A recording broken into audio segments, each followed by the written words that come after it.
zoom in and the country holds its breath, one question explodes. When a doctor chooses profit over patience, who's left to save the dying? Stay with us. This is a story worth every second of your time. The hearing chamber inside the U.S. Senate was frigid, not from air conditioning, but from tension so thick it felt weaponized. Rows of grim-faced citizens lined the gallery, a mother clutching a photograph of her dead son, a nurse in scrubs still stained from her night shift, a veteran with oxygen tubes taped to his nose. Cameras whirred into place like predators circling prey. The placard read, "Special hearing on prescription drug pricing, insulin and cancer medications." But what it really meant was this. The nation was about to decide whether the right to live was for sale. Outside, protesters held signs that read, $3 in Canada, $300 in the U.S., and Big Pharma kills quietly. Inside, silence reigned until the doors opened and Senator Rand Paul stepped in, shoulders square, tie razor straight, face carved from stone. He walked with the precision of someone used to operating on hearts and manipulating votes. A former ophthalmologist turned libertarian firebrand, Paul had become the intellectual shield for the pharmaceutical industry, dressing economic cruelty in the language of constitutional purity. He took his seat, adjusted the mic with the deliberation of a surgeon preparing a scalpel, and spoke without waiting for order. "Let me be absolutely clear," he began, voice flat but resolute. "Healthcare is not a constitutional right. It is a commodity, like a car, a house, or a gym membership. If you want it, you pay for it." Gasps echoed. A woman in the back blinked hard, gripping her inhaler. A man 2 rows behind her muttered, "He just priced life." But Paul's face never flinched. He wasn't here to empathize. He was here to control the narrative. And then, the shift. A second door creaked open, quieter but more devastating. Jasmine Crockett entered like a shadow forged from fire, dressed in an obsidian black suit, no makeup but a glint of steel in her eyes. She moved like someone who had walked through bureaucratic hell and come out flameproof. In her hands, a thick dossier bulged with color-coded tabs and red underlines. A war manual, not a report. She didn't smile, didn't nod.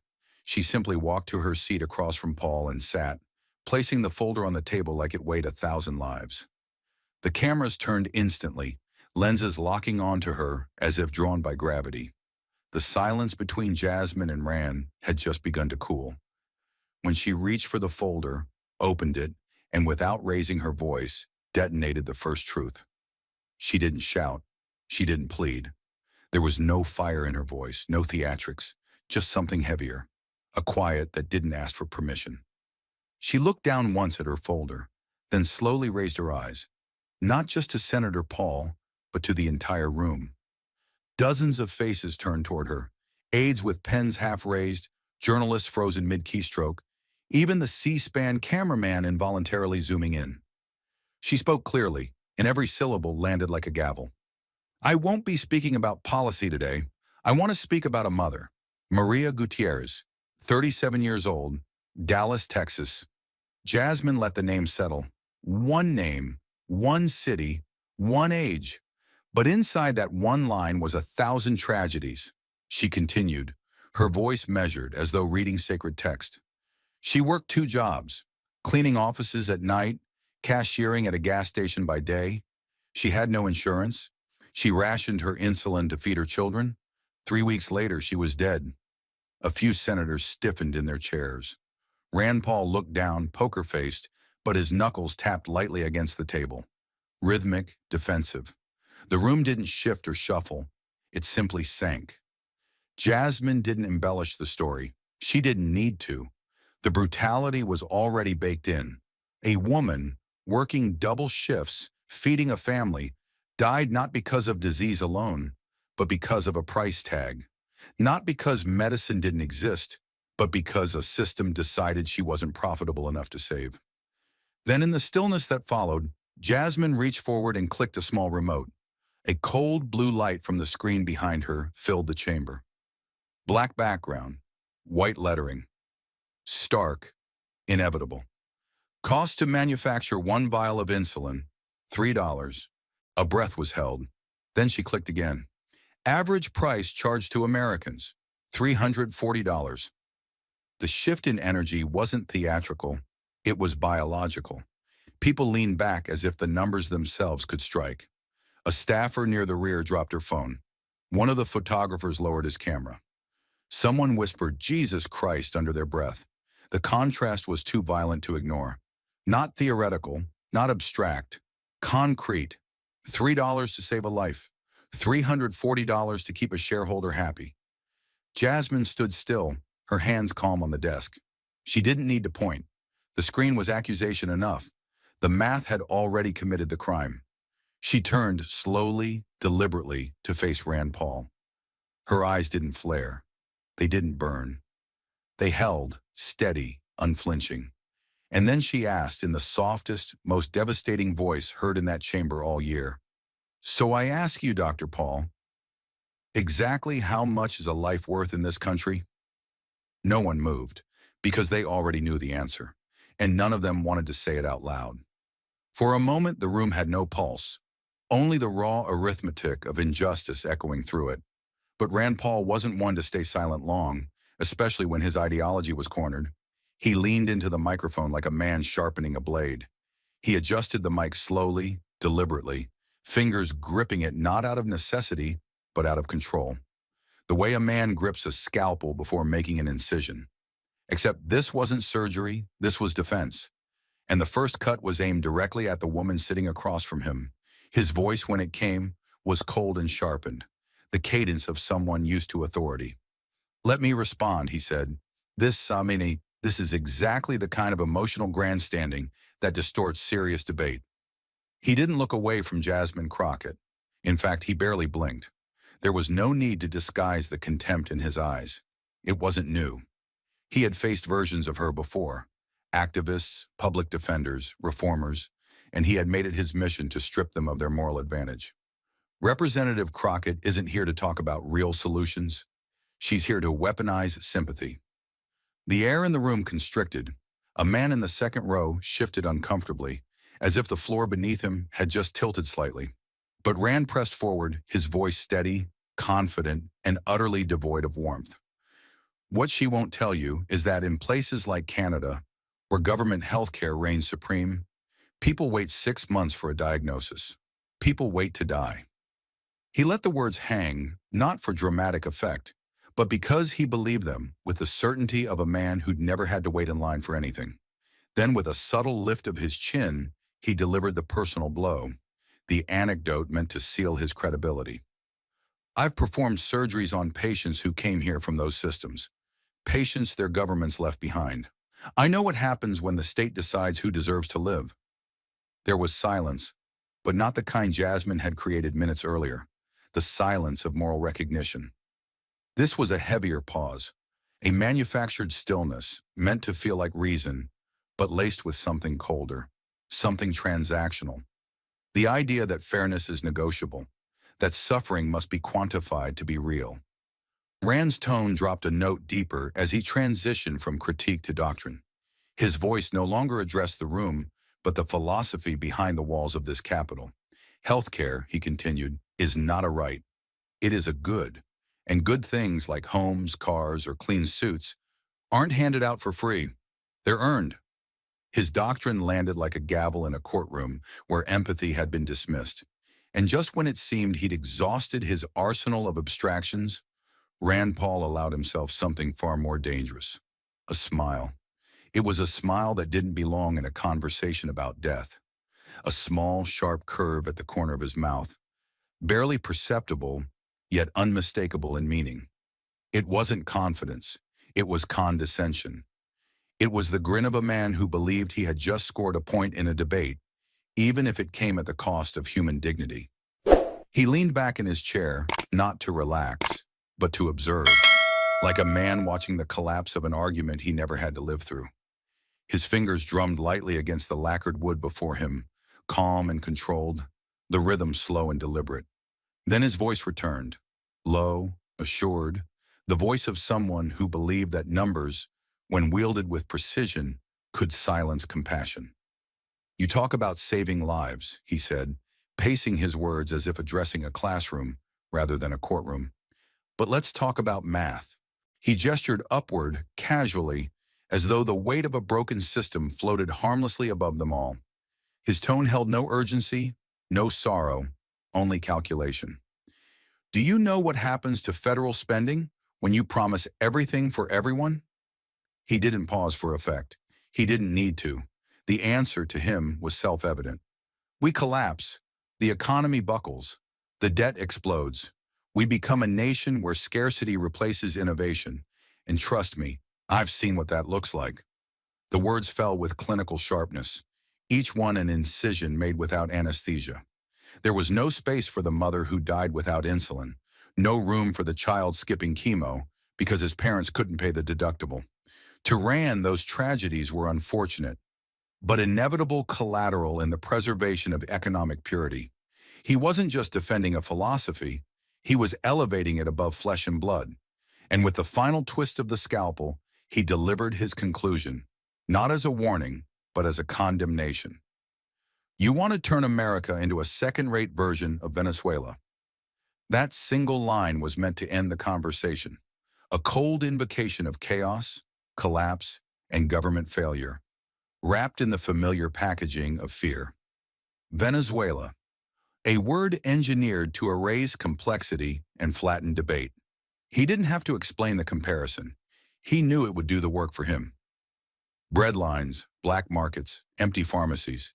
He said it like a man who had never stood in line for medicine, never watched a loved one suffer for lack of care, but had read enough headlines to weaponize their stories. He looked at Jasmine as if expecting her to flinch, but she didn't. She sat still, spine straight, jaw tight, not with rage but with restraint, because she knew what he didn't. For millions of Americans, the dystopia he warned about was already here. No need to point south, no need to imagine the collapse. It had already arrived, in silence, in policy, in price tags. And while Rand Paul smiled behind numbers, Jasmine Crockett sat behind names, behind Maria Gutierrez, behind every uninsured American who had become a footnote in someone else's spreadsheet. The real question wasn't whether America would become Venezuela. It was, how long would it keep pretending it wasn't already becoming something worse? She didn't rise from her seat. She didn't need to. The weight of Rand Paul's comparison still lingered in the air like smoke. So Jasmine struck a match of her own and lit the truth on fire. She reached for the small remote with the care of someone handling something volatile. Not because it might explode, but because it already had. With a single click, the lights in the chamber dimmed slightly as the main screen flickered to life. Jasmine didn't look at the screen. She kept her gaze level, fixed forward, as if watching not a slide deck, but the soul of the nation being cross-examined. The first image was a bar graph, simple in design, devastating in content. 3 towering columns, each labeled with a different pharmaceutical giant: Eli Well, Novomira, and Trionex. The numbers beneath them weren't just high, they were obscene. Combined, they had cleared $47.3 billion in annual profit, driven largely by price hikes in insulin and oncology drugs. The red of the bars seemed to pulse under the chamber lights like arterial blood. She clicked again. This time, the chart was replaced by an internal document, clean, corporate, damning. At the top, confidential, Q3 pricing strategy, insulin. Jasmine had highlighted a single line in yellow. It read, "The American market remains elastic. Push price plus 18%. Pain threshold not yet visible." That line didn't just stun the room, it strangled it. The use of elastic might have sounded harmless to a Wall Street analyst, but to anyone who had watched a loved one ration insulin to survive, it was monstrous. Pain wasn't being avoided, it was being studied, tested, quantified. The phrase pain threshold wasn't taken from a doctor's notes, but a corporate memo. It had nothing to do with the patient's body, only their wallet. Jasmine let the room sit with it. No commentary, no follow-up. She let the words linger, rot in the open air, and begin to smell. A few members of the gallery shifted uneasily. One of the older attendees, a retired nurse from Indiana, brought her hand to her mouth and whispered something under her breath. A reporter stopped typing mid-sentence. Even Rand Paul, who had moments earlier spoken with such certainty, remained motionless, the smirk from before gone as if someone had cut it from his face. Then came the third slide. It wasn't a document this time. It was a video, grainy, clearly recorded on a phone, with a timestamp in the bottom corner. A boardroom, brightly lit, a dozen executives seated around a polished wood table. And standing at the front, in a navy suit with a gray pocket square, was the CEO of Trionex, a man whose name had appeared on political donor lists, investment magazines, and Forbes covers. He was smiling, relaxed, holding a cup of coffee in one hand while gesturing casually with the other. He said plainly, "If we don't raise drug prices, our shareholders will sue us." No theatrics, no hesitation. Just a matter-of-fact statement. The room in the video didn't react with shock. They nodded. Some even chuckled. It wasn't said in anger. It wasn't said in panic. It was said in confidence, in routine. In the same tone someone might say, "We need to meet quarterly projections," or "We should move lunch to noon." Jasmine let the clip end without transition. The screen went dark, and then finally she spoke. Her voice wasn't loud, but it carried a new texture now, a precision honed by grief, sharpened by exposure. She didn't need to raise her volume. The room was already holding its breath. "You talk about markets, about collapse, about fear, but what you refuse to talk about is what's already collapsing under your watch. Dignity, compassion, the bare minimum we owe to each other." Her words weren't rhetorical flourishes. They were indictments, real, heavy, measured like the insulin dosages Americans now had to divide in thirds. "If we don't raise drug prices, our shareholders will sue us," she repeated slower now. "Not if we don't save lives, not if we don't find a cure, just if we don't make more money." She turned finally to look directly at Rand Paul. Her gaze didn't accuse with rage. It accused with evidence. "Tell me, Senator, when did we start accepting this? When did we decide that treating diabetes or cancer or any chronic condition should first pass a profitability test?" There was no answer. Just the hum of the overhead lights and the buzz of cameras recording what might become the most damning moment in the pharmaceutical debate of the decade. Jasmine's fingers rested lightly on the edge of her folder, but she wasn't gripping it now. She wasn't holding back. She had already pulled the curtain back, and what lay behind it was not a crisis of economics. It was a crime of priorities. She looked again at the crowd, at the aging veteran, the single mother, the college student in the back row who had tears in her eyes, and she knew this wasn't just about insulin. This was about what a nation permits in silence. Because in a country where a CEO can joke about lawsuits for not hiking prices, and a mother can die over a $300 vial, the problem isn't just greed. The problem is that greed has been normalized and grief has been privatized. The room was still absorbing Jasmine's revelations when Rand Paul straightened in his chair, eyes narrowing, not in reflection, but in retreat. He couldn't challenge the facts, so he went after the woman who delivered them. His voice broke the silence with a tone that was less rebuttal and more rebuke. It wasn't anger. It was something colder, calculated. He leaned forward, resting his elbows on the table, like a professor too bored to pretend he was still listening to the class. His fingers steepled under his chin for a moment, and then he dropped them to the wood with a gentle tap, like someone punctuating a statement he hadn't yet made. "You don't understand," he said. He let the sentence hang for a second too long, the implication unmistakable. It wasn't a matter of disagreement. It was condescension cloaked in civility. He turned to Jasmine with the same look one might give an eager intern about to be corrected in front of the room. "You're a lawyer, not a doctor." The words weren't explosive. They didn't need to be. They were surgical, meant to cut clean and deep, meant to strip Jasmine's authority down to a job title, to reduce her lived experiences and her moral clarity to an asterisk in a debate she had just dominated. Rand's voice dropped slightly, lower, more intimate now, as if sharing a secret that the rest of the room wasn't quite ready to understand. You're standing here reading scripts, he continued, his tone sharpened with a touch of performative exhaustion. But you don't grasp the science.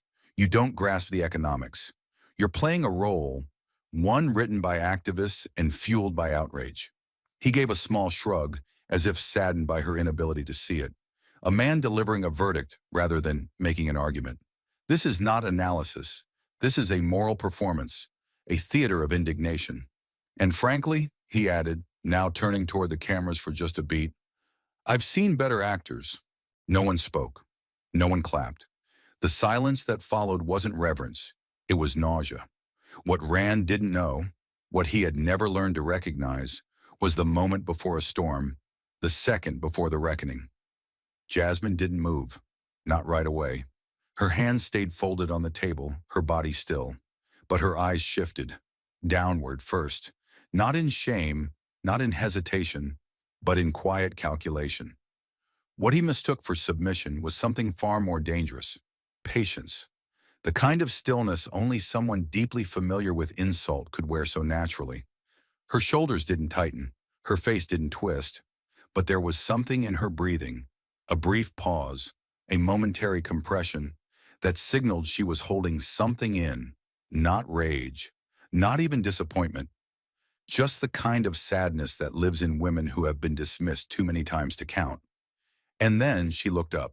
The camera caught her face in perfect frame, soft jawline, brow furrowed, not in anger, but in weight.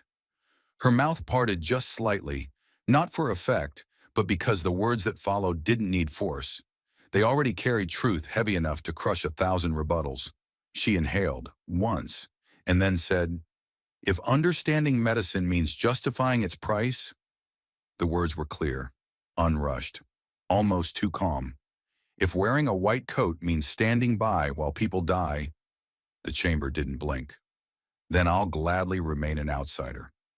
No rhetoric, no flourish, just clarity, delivered like a final verdict, unappealable and complete. It wasn't just a response, it was a reclamation. Jasmine wasn't defending her position anymore. She was defining her terms. Rand Paul had tried to shrink the conversation to titles and degrees, to dismiss her insight because she didn't share his profession, but she answered with something no credential could override: moral clarity. And for a brief moment, the room felt something shift, something subtle but seismic. The balance of power had flipped, not because Jasmine shouted louder, but because she had simply refused to sink. What Rand had offered was hierarchy. What Jasmine offered was humanity. He had wrapped policy and pedigree. She had unwrapped it and found pain. And in that quiet standoff, under the fluorescent lights of a Senate chamber turned courtroom, the entire country watching through live streams and headlines, something remarkable happened. A woman, black, soft-spoken, armed with documents and death certificates, had just turned one of the Senate's most seasoned voices into background noise. And she didn't need to raise her voice once. The chamber had tried to reduce her to a profession, a script, a political inconvenience. But Jasmine Crockett didn't come to argue. She came to bury the silence with names. She reached slowly under the table, not with urgency, but with the kind of reverence someone might use to retrieve a folded flag at a military funeral.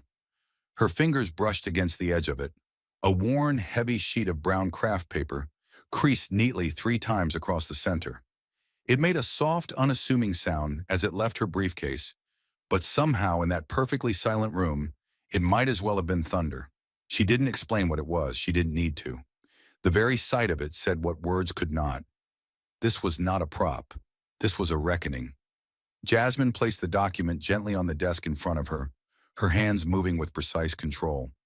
No rush, no hesitation. She unfolded the first crease, then the second. By the time she pulled the final fold open, the paper stretched nearly the full width of her station. What had once been a bundle was now a banner, a scroll of death. Clean black ink printed in dense, unrelenting columns. No photographs, no color, just names, ages, locations, dates.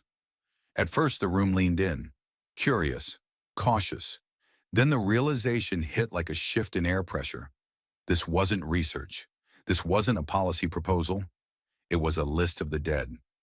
Jasmine lowered her eyes to the first column and paused, not for effect, but because she was preparing herself. What she was about to do didn't require drama, it required courage. And so, without looking up, without changing her tone, she began to read. Carlos Ramirez, 52nd San Antonio. A single name, clear, steady. Ayana Fields, 28th, Lubbock. A breath. Jacob Nguyen, Ondokuzunchu, Houston. A heartbeat. Margaret Holloway, Altman Sikumand, Nelius, El Paso, silence.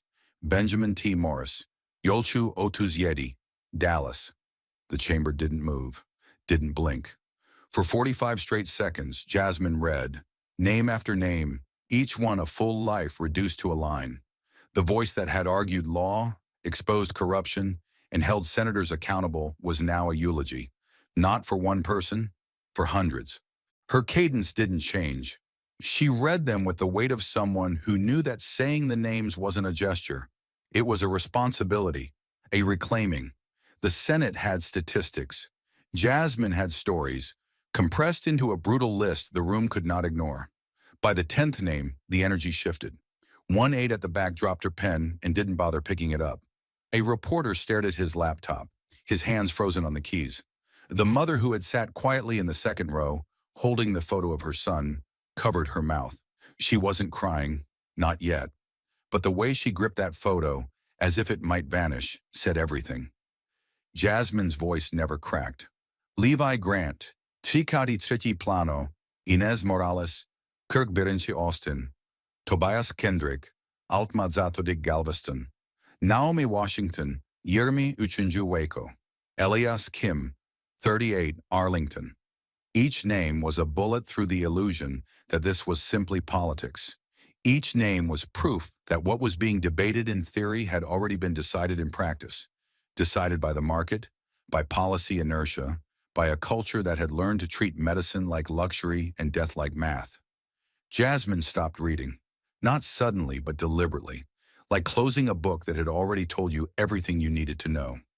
She rested her fingertips on the edge of the paper, right between two names. Her hand did not shake. Her eyes, now lifted to the room, did not waver. She looked around, not at one senator, not even just at Rand Paul, but at the entire room, the entire system. Her gaze swept over the leather chairs and marble walls and ornate flags, and for a moment she looked out of place. Not because she didn't belong, but because the truth always looks foreign in halls built to contain it. And then she spoke.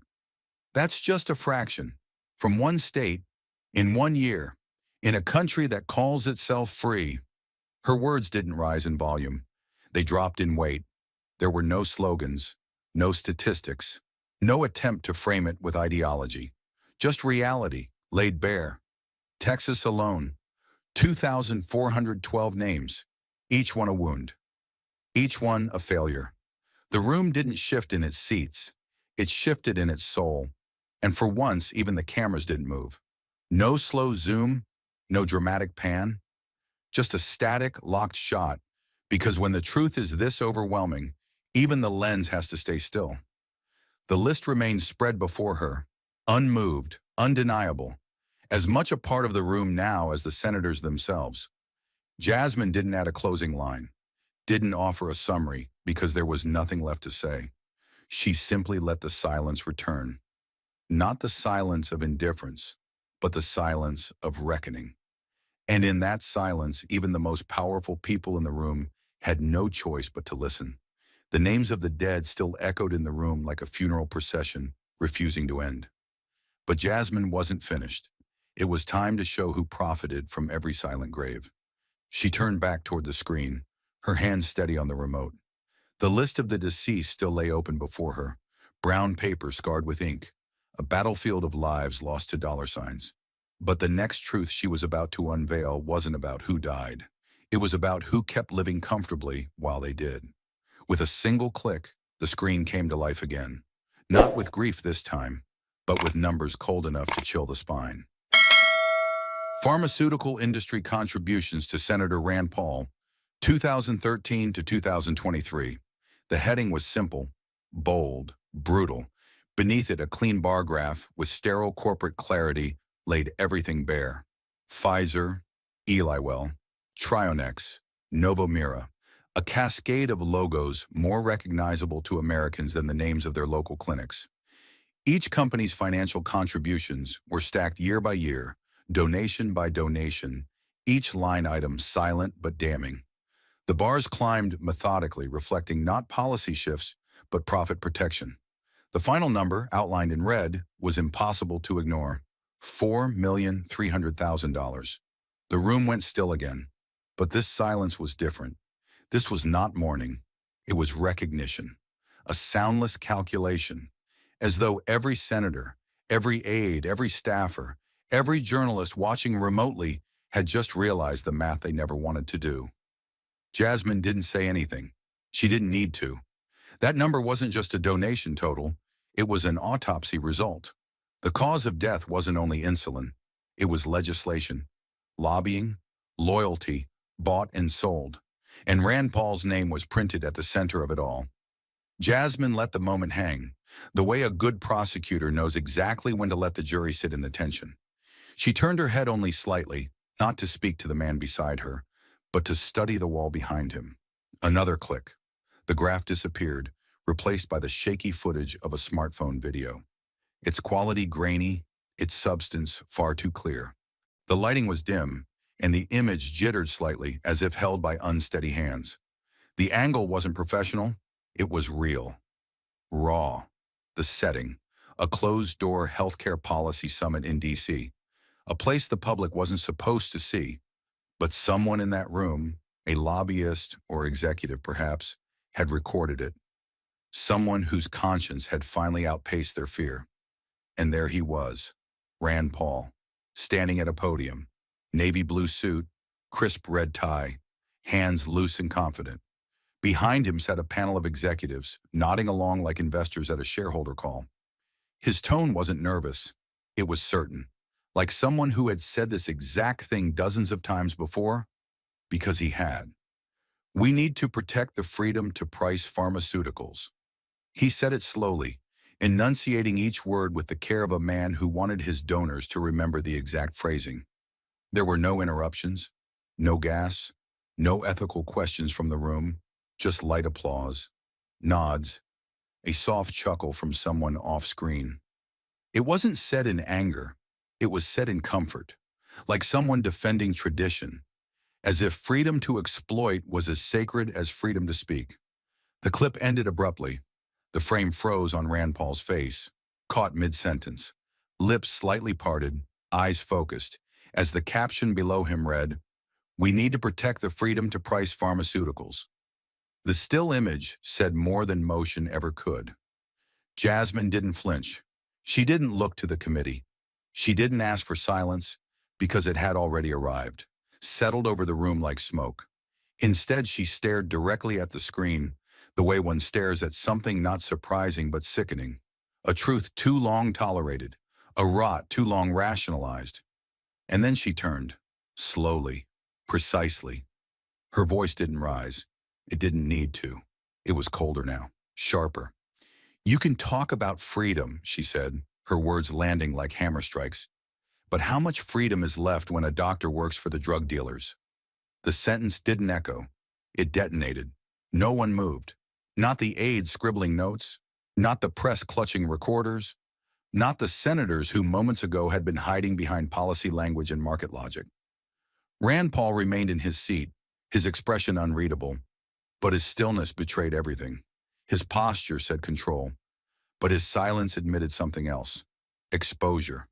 It was more than a punchline, more than a line for the cameras. It was a question that ripped through every thin veil of respectability he'd built around himself. A doctor works for the drug dealers, not metaphorically, not rhetorically, just plainly, legally, financially. The room hadn't expected her to go there, but Jasmine Crockett didn't come to perform politics. She came to dissect it, with the clarity of someone who'd seen what policy meant when it hit the street, when it landed in mailboxes as denial letters, when it ended in funerals families couldn't afford.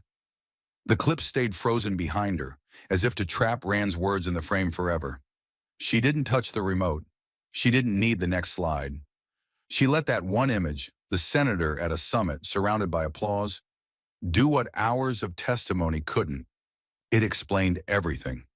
Because when a man defends the right to charge $340 for a $3 vial, and he's taken $4.3 million to do it, what other word is there?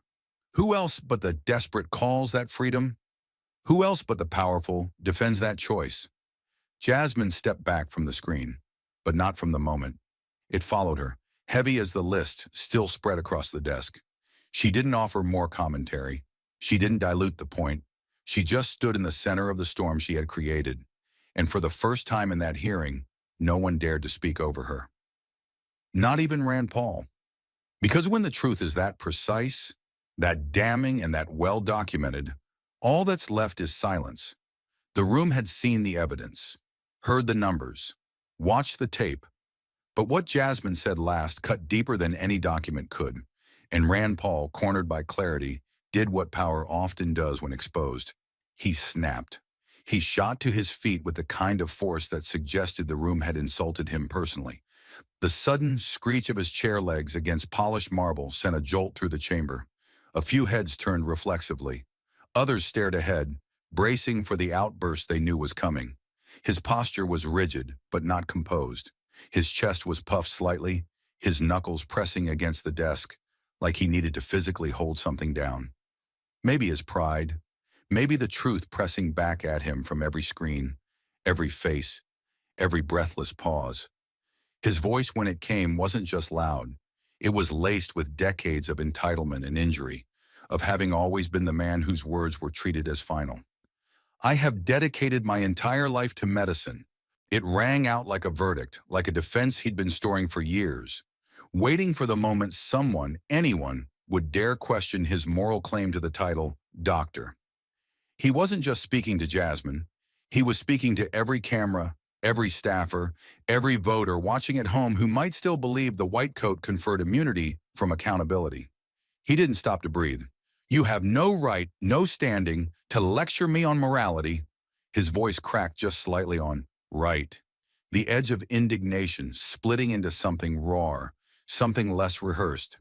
It wasn't about facts anymore. This was a man wounded by exposure. His record, his donors, his voice caught on tape. And now a woman, a black woman, a lawyer, a freshman congresswoman, had stood toe-to-toe with him and asked the one thing his entire ideology refused to confront. What happens when money replaces medicine? His finger rose mid-air, pointed like a dagger, shaking just enough to betray the stakes. This wasn't a debate. It was a collapse. Jasmine had taken everything he built, his image, his language, his shields, and stripped them down to a question of conscience. But she didn't flinch. She didn't rise. She didn't react. She didn't even shift in her seat. While Rand towered over the room, voice booming and shoulders tense, Jasmine sat completely still, like a monument to something older, something deeper, something that could not be moved by volume. Her silence was not passive, it was deliberate.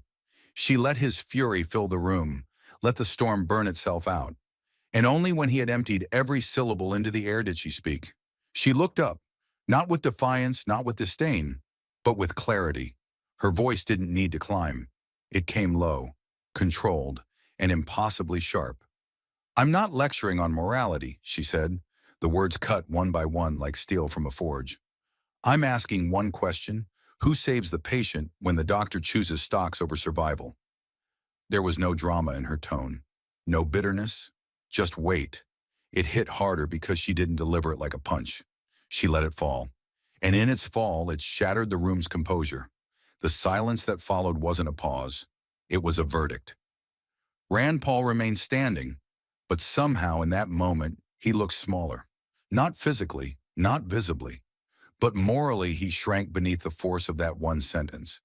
Because every person in the room, consciously or not, immediately saw it.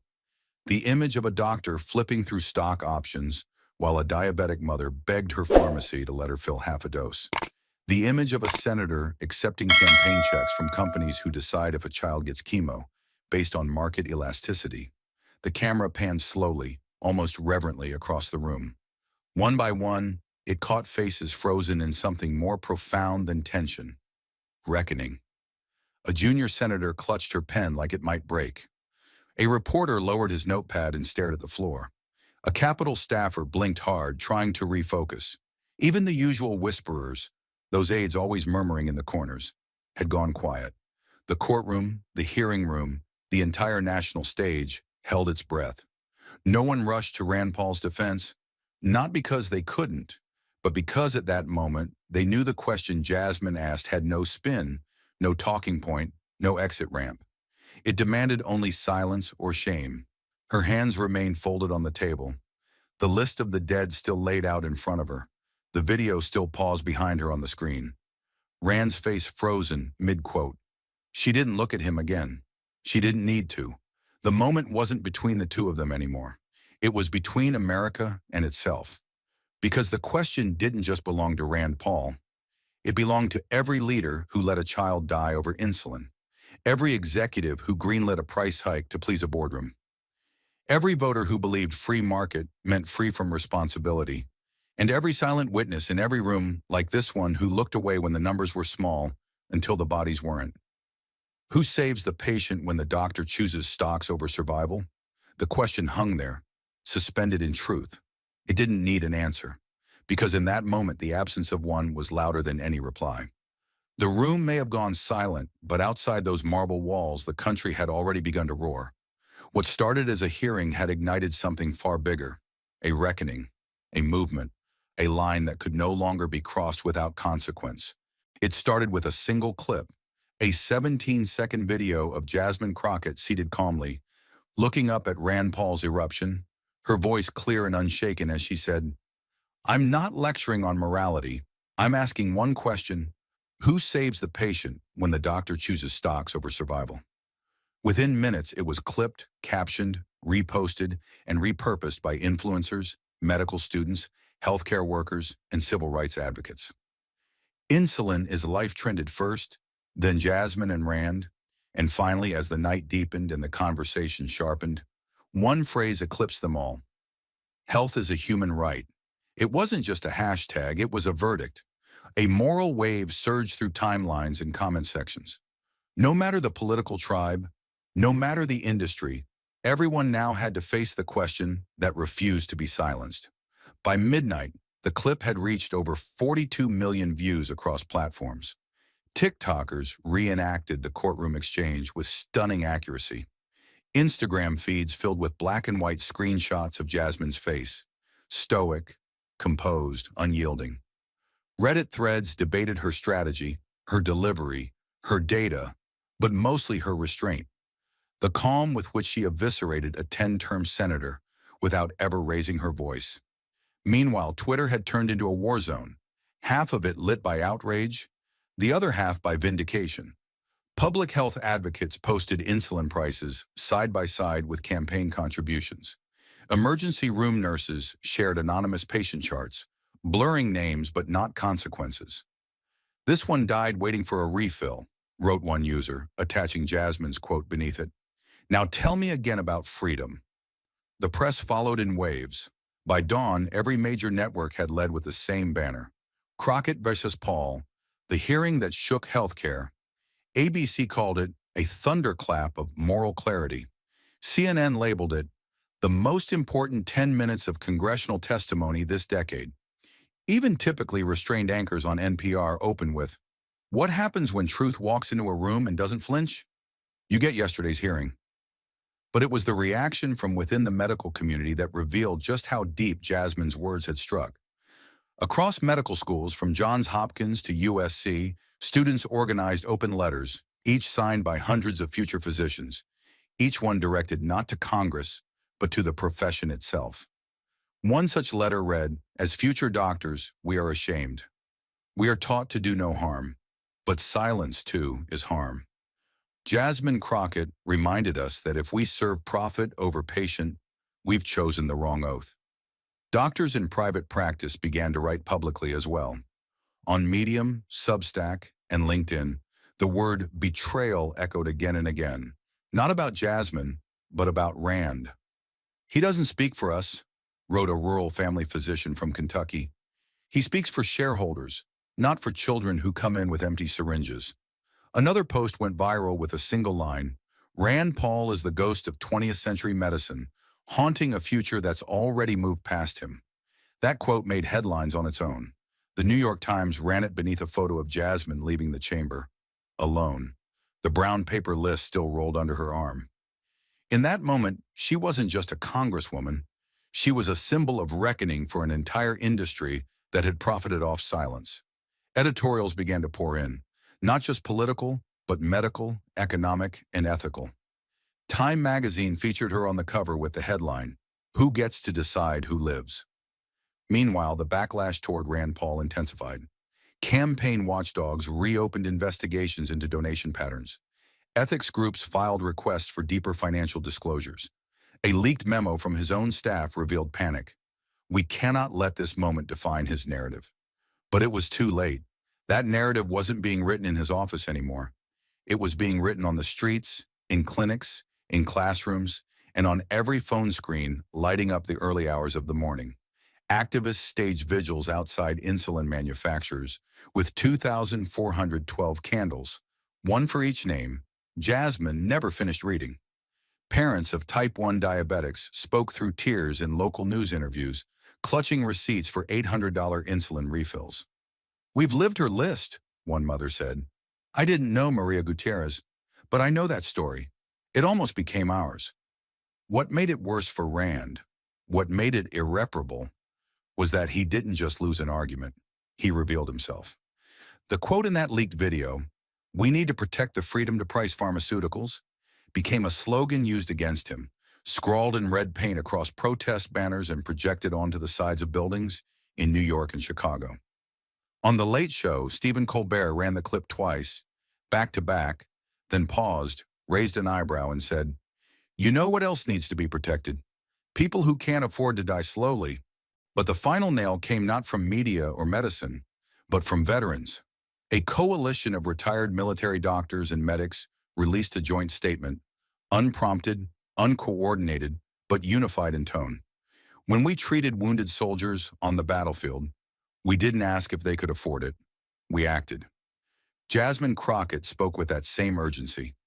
What we saw in that hearing was a moral vacuum finally being filled.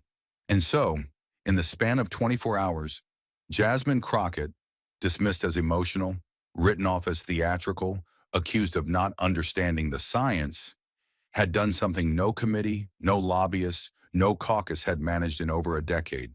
She didn't just challenge the system. She made the system defend itself, and it had no answer. For days, the nation had replayed her words, dissected her calm, and echoed her question across screens and streets alike.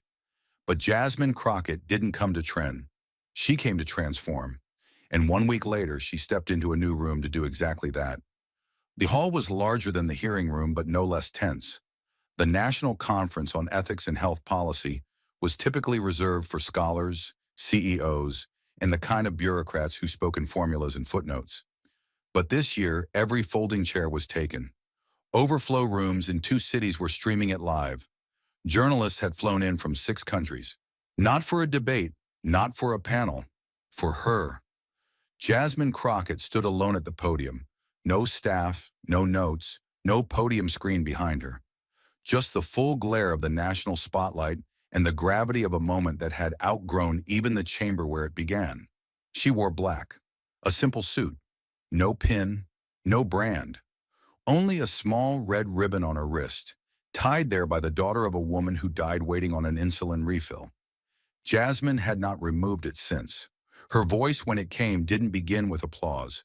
It began with silence, intentional, grounding, surgical.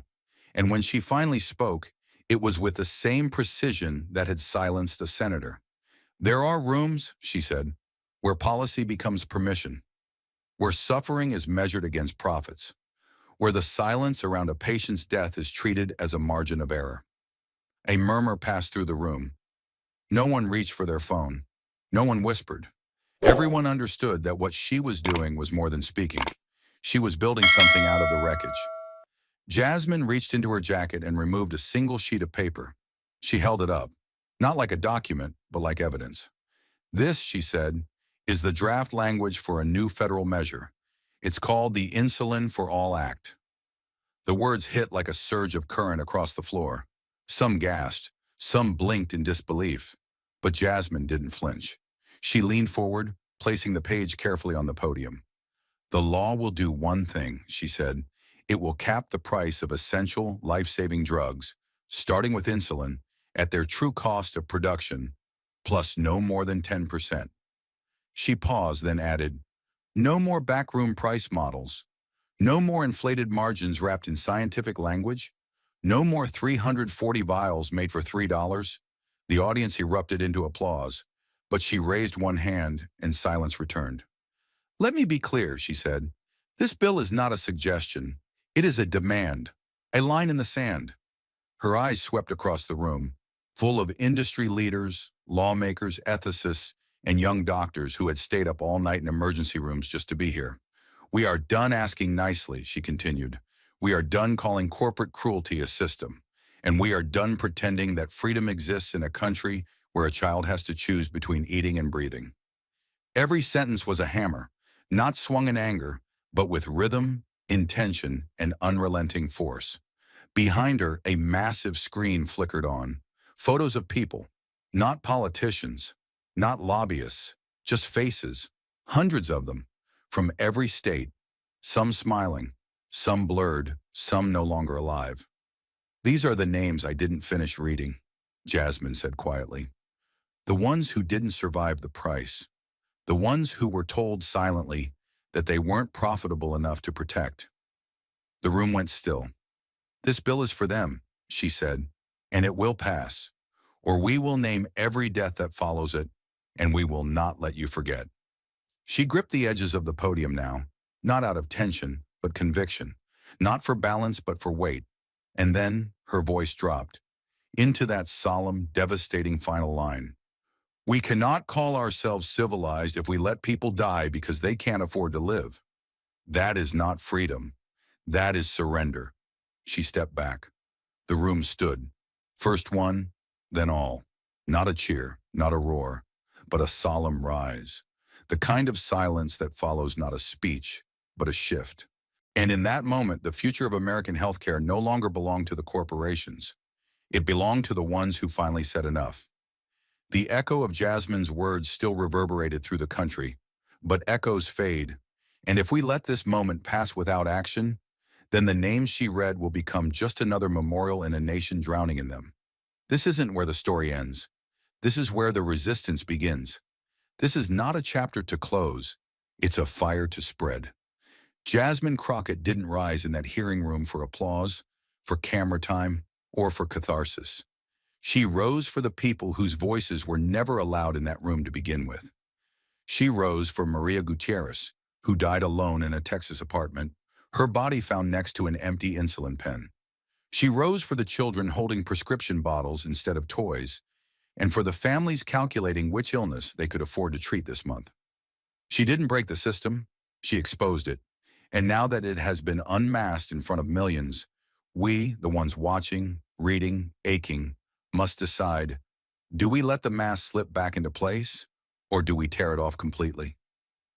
There is no neutral ground left. Not after what we've seen. Not after we heard a senator defend the freedom to let drug companies price lives like luxury cars.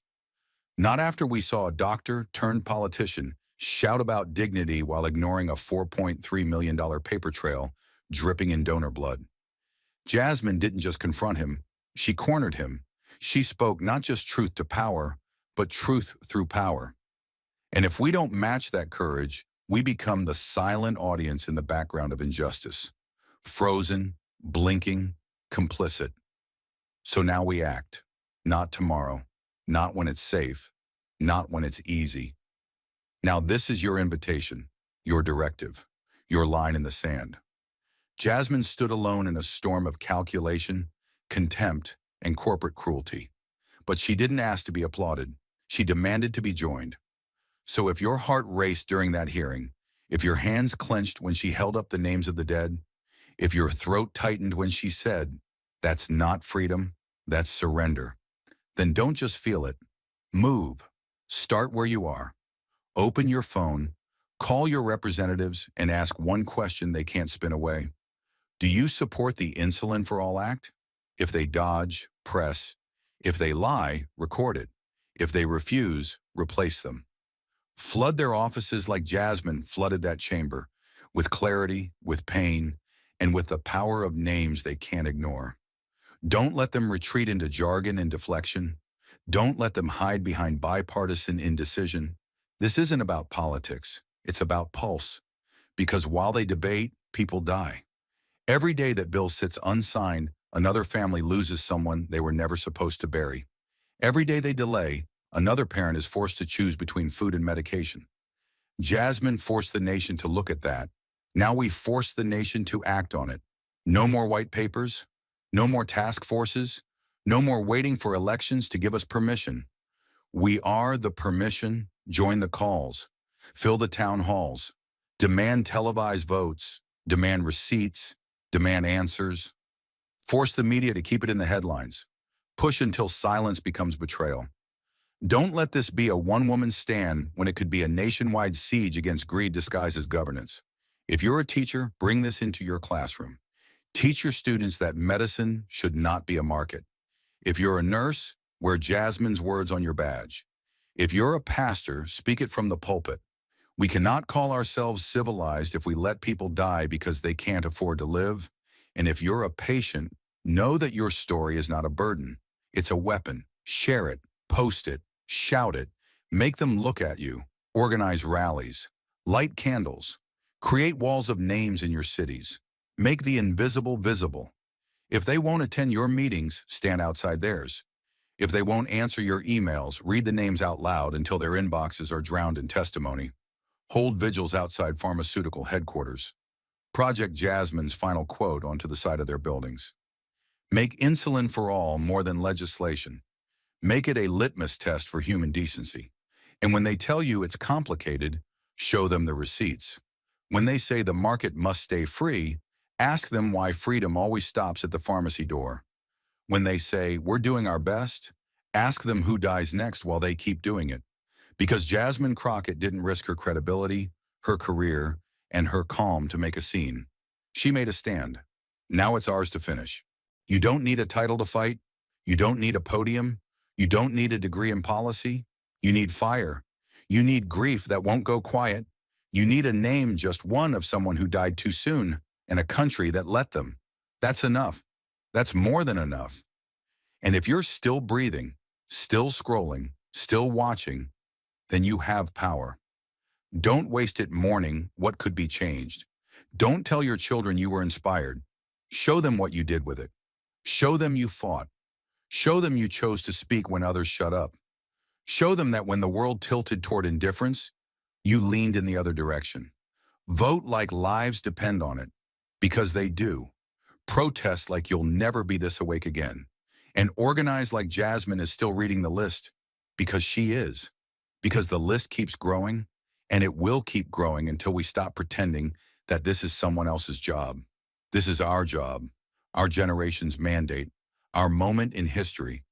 And when our children ask what we did, don't let the answer be silence. Let it be thunder. Let it be legislation signed. Let it be lives saved. Let it be Jasmine's voice echoing from every state house, courtroom, and clinic across this country. We cannot call ourselves civilized if we let people die because they can't afford to live. That is not freedom. That is surrender. So ask yourself right now, will you fight with her or will you surrender too? But real action is not a moment, it's a movement. And movements don't live in speeches. They live in the days after, when no one is clapping, when the headlines fade, and the system starts pushing back. This is the part they don't show you in the highlight reel, the long, grinding road that comes after the fire. When the cameras leave, when your name stops trending, when you wake up 3 weeks later and realize the bill still hasn't passed, the donations still pour into the wrong hands, and people are still dying the same quiet deaths. That's when the real fight begins, not for attention, but for endurance. They will try to wait us out. That's the strategy, every time. They'll count on us forgetting. They'll bet on our exhaustion. They'll bank on the next scandal. The next crisis, the next distraction to bury this one in the graveyard of forgotten justice. But this time, they will lose that bet. Because this time, we've seen too much. We saw a list of names that stretched longer than the hearing itself. We saw a senator stand up and shout about dignity while drowning in pharma money. We saw a woman ask a question so pure, so unanswerable, that the nation froze in place. Who saves the patient when the doctor chooses stocks over survival? That question still demands an answer, and we will not stop until it gets one. But the truth is, action must evolve. It must move beyond the screen, beyond the speech, beyond the street, and into the system itself. That means organizing not just around emotion, but around infrastructure, building networks, creating pressure cells, training leaders in every city, elevating the voices of those who've lived this crisis, not just once, but every day of their lives. It means connecting insulin justice to housing, to racial equity, to veterans' care, to maternal mortality. Because the injustice Jasmine illuminated doesn't stand alone. It is the architecture. We must burn it to the foundation. So what now? Now we get smarter. Now we coordinate. Now we identify the votes we don't have and the ones we can flip. We research every committee that will touch this bill. We target their chairs. We hold weekly pressure campaigns in their districts. We make sure that not one of them walks into a town hall without hearing the word insulin. We activate influencers, not just celebrities, but the micro voices, nurses, teachers, TikTokers, EMTs, pastors, community organizers, the people who move culture without waiting for permission. We get them the tools, the language, the data, the energy. We give them Jasmine's words and the names on her list, and we let those speak louder than spin. We form rapid response teams to track misinformation, because it's coming. They will twist this. They'll say she lied, that it's more complicated, that she doesn't understand healthcare economics. They'll say the list is emotional manipulation, that the real problem is personal responsibility. They will try to smear. They will try to discredit. They will try to divide. Doctor, not flinch. That's what they're counting on. Instead, do the one thing they fear most. Keep going. Use their attacks to draw more attention. Use their fear to prove we're gaining ground. Use their arrogance to out-organize them in every corner of this country. Because here's the truth they can't bury. The next Jasmine is watching. She's in a small town barely affording her medication. He's in a waiting room, learning his insurance won't cover the drug that could save his life. They're in high school, furious, brilliant, and about to register to vote. They are coming, and it is our job to clear the path. We build scholarships in Maria Gutierrez's name. We create activist kits titled, How to Fight Pharma in Your City. We build apps that track every senator's pharma donations and auto-generate emails to call them out. We partner with whistleblowers. We fund investigative journalism. We protect those who speak. We turn Jasmine's hearing into a curriculum, taught in debate clubs, law schools, and nursing programs nationwide. Because if we make this just a moment, we lose. But if we make it muscle memory, we change everything. And yes, it will be hard. You will be told you're idealistic. You will be told it's too late. You will lose sleep. You will feel alone. But remember Jasmine, seated in that chamber, calm, clear, and devastating. She did not raise her voice. She did not blink. She did not surrender. Neither can we. The system is betting that this fire will die, that we will go back to sleep. Let's prove them wrong. Let's prove them terrified. Thank you for watching until this moment and for standing with us on this journey for justice. Your support means everything. Like, subscribe, and turn on notifications so you never miss what's next. And we'd love to hear your thoughts. Leave a comment below and let us know what moved you most in this story. Together, our voices make a difference. Inside the Grand Hall of Harvard University, billionaire mogul Kevin O'Leary goes head-to-head with Congresswoman Jasmine Crockett in a fiery debate over one explosive question. Why do America's richest pay less in taxes than the working class? Kevin tries to defend the system, citing laws and incentives. But just minutes in, Jasmine flips the entire room with leaked emails, hard numbers, and a single line that stops the cameras cold.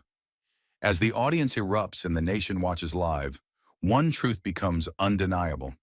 This isn't just about taxes. It's about surrender. What happens when the system built to protect wealth finally meets someone who won't be quiet? Stay with us. This is a story worth every second of your time. Under the blazing lights of Harvard's Grand Sanders Theater, the air was thick with anticipation, so heavy you could almost slice it with a scalpel. The hall, usually reserved for lectures on ethics and enlightenment, had been transformed into a battlefield of ideologies. On one side sat Kevin O'Leary, the shark-eyed capitalist whose very presence exuded boardroom dominance and Wall Street confidence.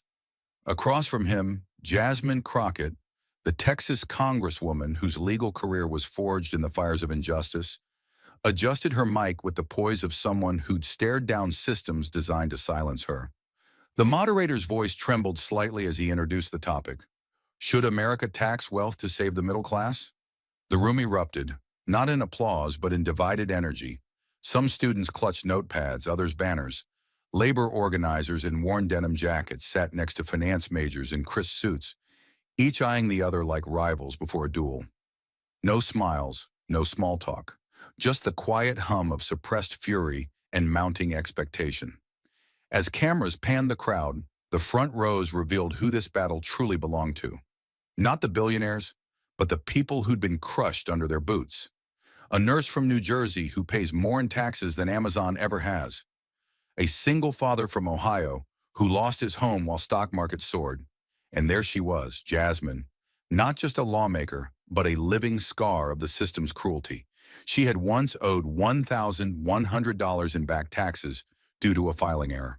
The IRS came after her like she'd committed treason. Meanwhile, billionaires amassed stock portfolios so vast they could buy cities, and paid nothing. The irony dripped from the walls. And yet O'Leary sat relaxed, smug even, as if this were another segment on CNBC. But tonight wasn't about portfolio theory. Tonight, America would watch a courtroom forged of wood and fear, where words were weapons, and justice for once might not be for sale. The moment Kevin O'Leary leaned into the microphone, the atmosphere in Sanders Theater shifted, not softened, but tightened. It was the stillness before a calculated strike. He didn't raise his voice. He didn't need to. Every inch of his demeanor was calibrated, like a man who had sat on too many boards to ever doubt the sound of his own authority. His tone was not defensive, it was declarative, as if reality itself had signed a non-disclosure agreement with the wealthy, and he was here to enforce it. And with perfect timing, he began. Let's get one thing straight. The sentence hit like a hammer on granite. Sharp, loud, final. The rich aren't the problem. They're the engine. We create the jobs. We build the companies. We take the risks so others don't have to. It was a script America had heard for decades, one that sounded rational until you looked beneath its surface. Jasmine didn't flinch. But in that moment, she wasn't just holding back a rebuttal.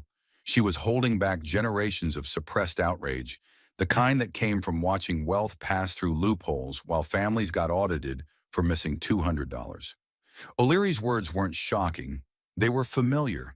But familiarity doesn't make something less dangerous. It makes it more effective.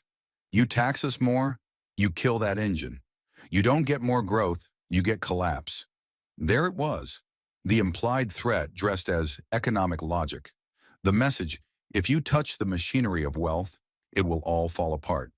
As if prosperity were so fragile, it could not survive fairness. Then the dagger line, punish success and don't cry when success leaves. The phrase floated across the hall like a taunt. It wasn't a plea to protect growth. It was a warning that success had options. That success could leave the country, the community, the people behind, and feel nothing. Some in the audience clapped, mostly business school students in polished shoes, but others sat stiffly, blinking back the kind of anger that comes not from surprise but recognition. Jasmine saw a postal worker in the third row shake his head, his face the portrait of someone who'd spent 3 decades doing everything right and still couldn't afford to retire. O'Leary wasn't done. He shifted gears smoothly. If the first point was intimidation, the second was indoctrination. Some of you want to tax unrealized gains, stocks, portfolios, assets people haven't even sold. That's not taxation, he said, his voice gaining sharpness. That's confiscation. He pointed now, scanning the audience like a general surveying a field. Do you have retirement accounts, pension funds, index funds? Because if you tank the market, those die first. It wasn't just an argument, it was a maneuver. He wasn't defending billionaires. He was turning the middle class against themselves. It was a tactic Jasmine had seen too often in Congress. Pit fear against fairness, and fear will win every time. This isn't a Robin Hood fairy tale, he said with a cutting grin. This is economics, and economics doesn't care about your feelings. That line drew gasps, not from its brilliance, but from its coldness. It was the kind of phrase that sounded clever in a hedge fund meeting, but here, in front of working parents, debt-ridden students, and laid-off teachers, it echoed like a slap. Jasmine glanced at the woman 2 rows ahead, an EMT in uniform, still in her work boots. She was not asking for a fairy tale. She was asking for fairness. And still, O'Leary pressed on, now coasting into the closing arc of his argument.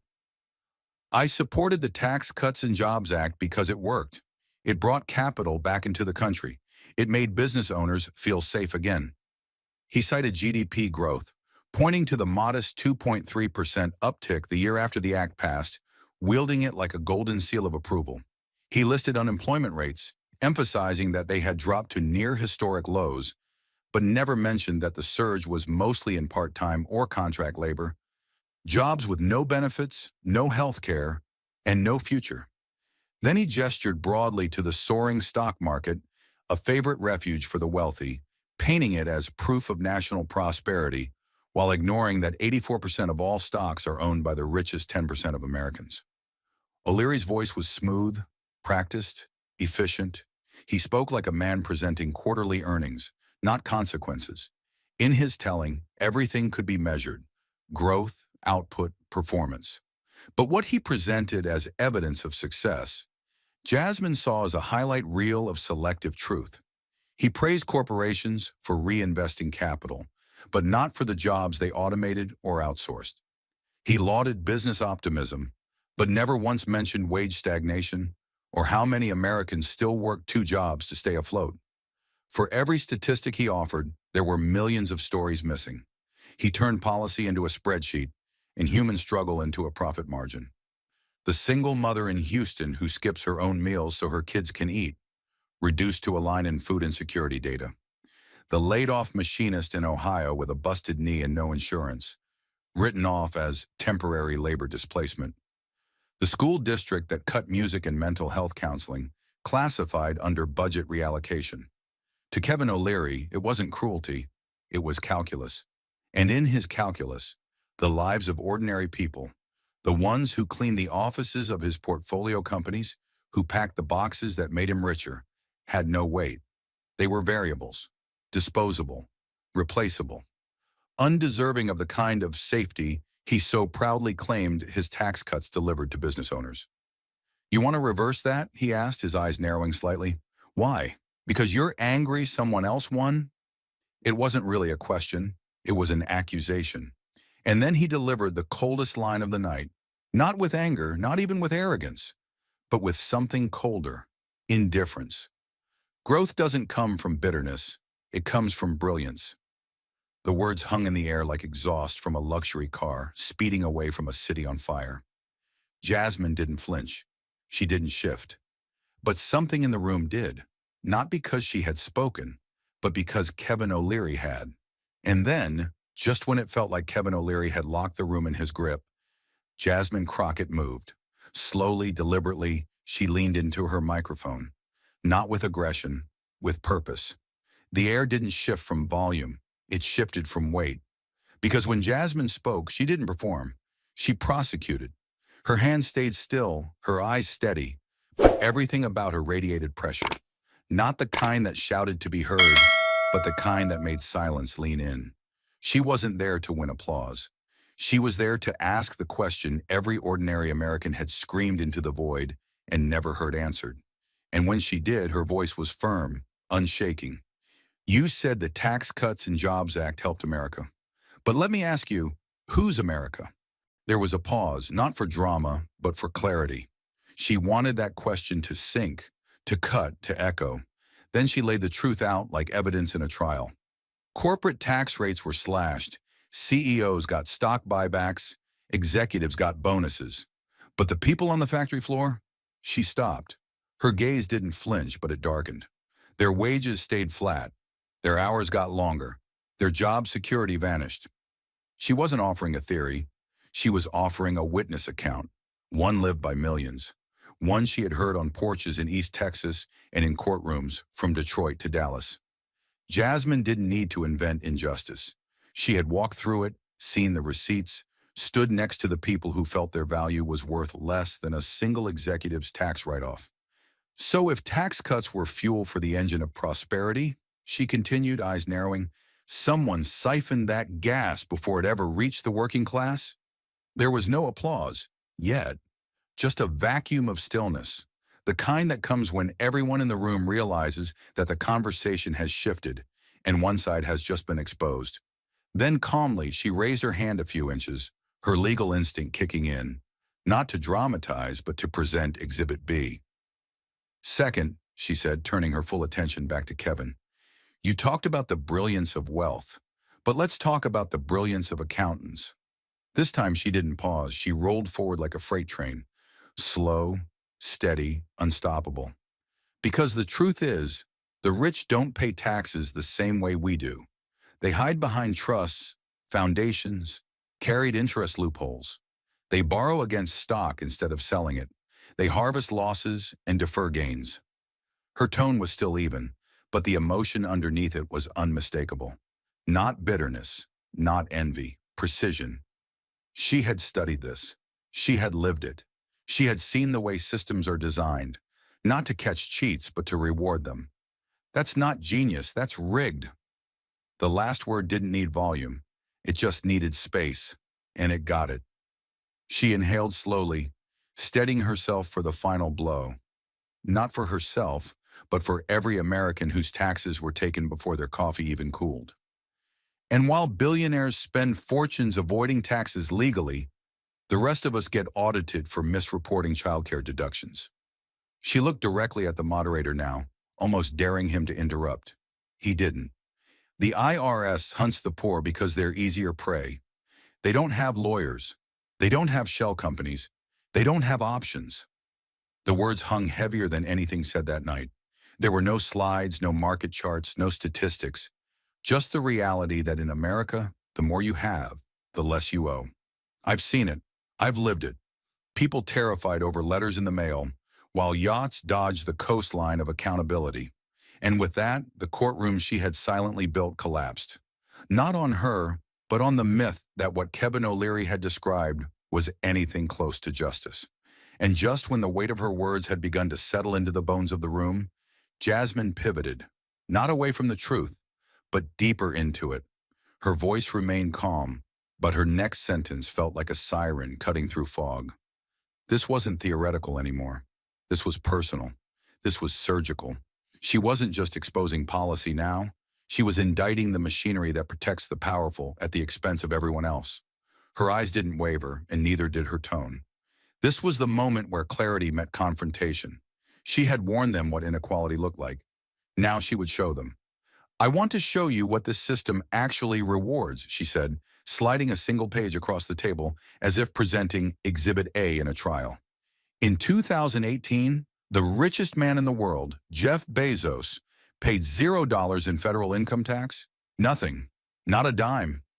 She didn't blink, but around the room, eyes widened. The gasp wasn't theatrical. It was recognition, a gut punch of confirmation. She let the silence hang. It needed to.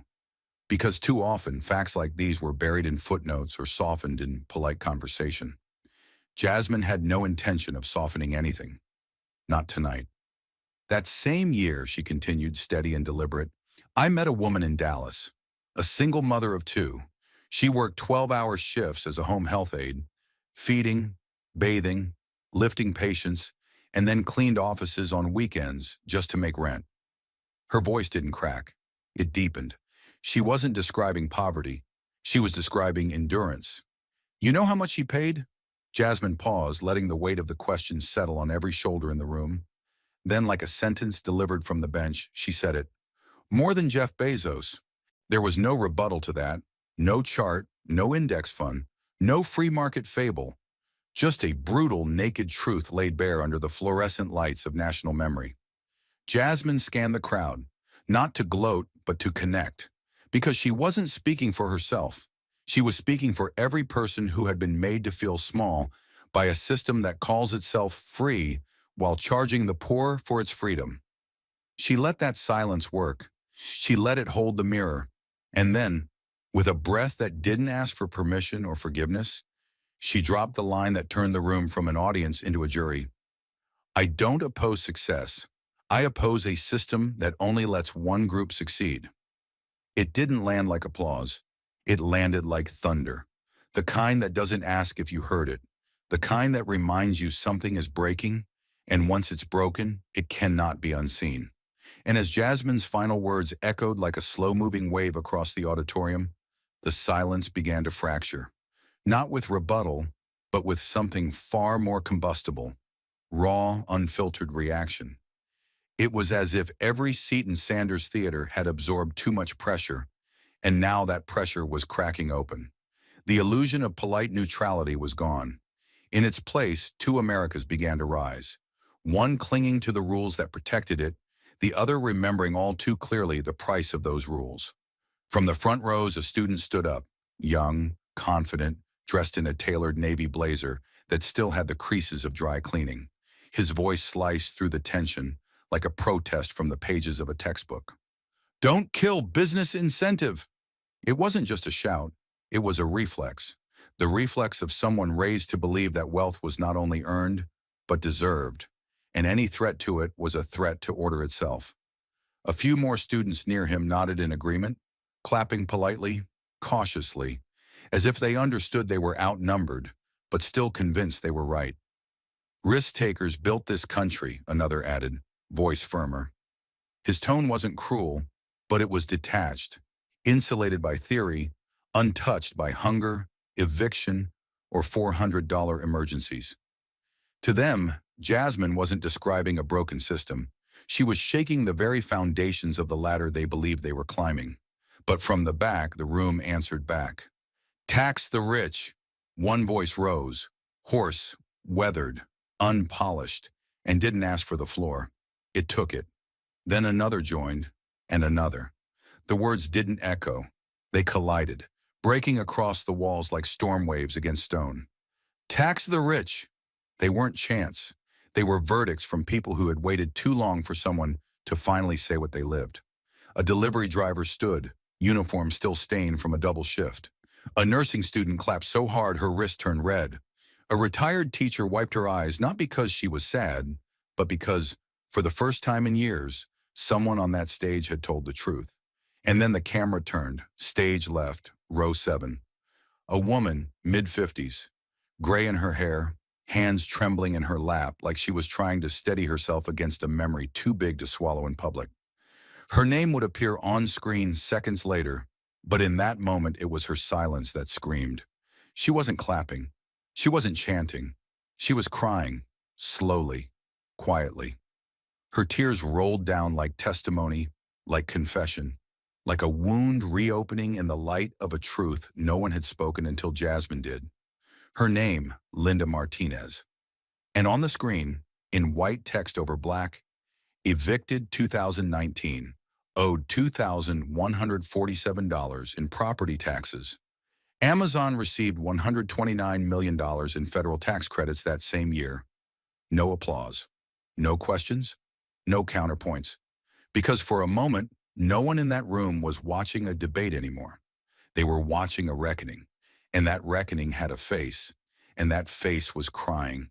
And just as the ground beneath Kevin O'Leary's argument began to erode, just as the crowd leaned into Jasmine's truth with the weight of lived experience, he pivoted. Not with panic, but with strategy. He'd played this game before. He knew that when logic cracked, ego stepped in to finish the job. And so he didn't try to outstat her, or correct her data. He went for the oldest play in the book, delegitimize her authority. Not her facts, her right to speak them. He leaned forward ever so slightly, elbows on the polished oak table, voice coated in civility, but sharpened like a razor. The shift in his tone was nearly imperceptible, but Jasmine caught it instantly. She'd heard it in courtrooms, in backroom meetings, in veiled microaggressions delivered with million-dollar smiles. "You're a lawyer, a politician," he began, slow and precise, like someone reading out a charge. "You've never run a payroll." The sentence seemed almost benign until you heard what was embedded in it. Not just a critique of experience, but a subtle erasure of everything she'd survived to stand there. In his world, unless you'd signed checks from a boardroom, your knowledge of struggle meant less. The room didn't gasp. It stiffened. Everyone knew what he was doing. "You've never had to make the hard call between cutting jobs or closing doors." The line landed like a gavel, but not one of justice, one of hierarchy. He didn't say it angrily. He said it with the confidence of someone who had never been told his version of success wasn't universal, as if morality, lived experience, and courage under fire couldn't be counted unless they came with payroll software in a quarterly investor call. And still, he pushed. He tilted his head slightly, a trace of smugness touching the corner of his mouth. The kind of expression men wear when they believe their wealth gives them not just power, but perspective. "People like you, lawyers, you make your living dividing the pie." The words weren't aimed at her alone. They were aimed at every person who fought for justice over profit. Every community organizer, public defender, and teacher who ever dared question why billionaires paid less in taxes than janitors. He said it not as an insult, but as a fact, the way a colonizer might explain ownership to the displaced. Then he tapped his chest once firmly, a man branding himself, a builder of empires. "People like me, we bake the pie."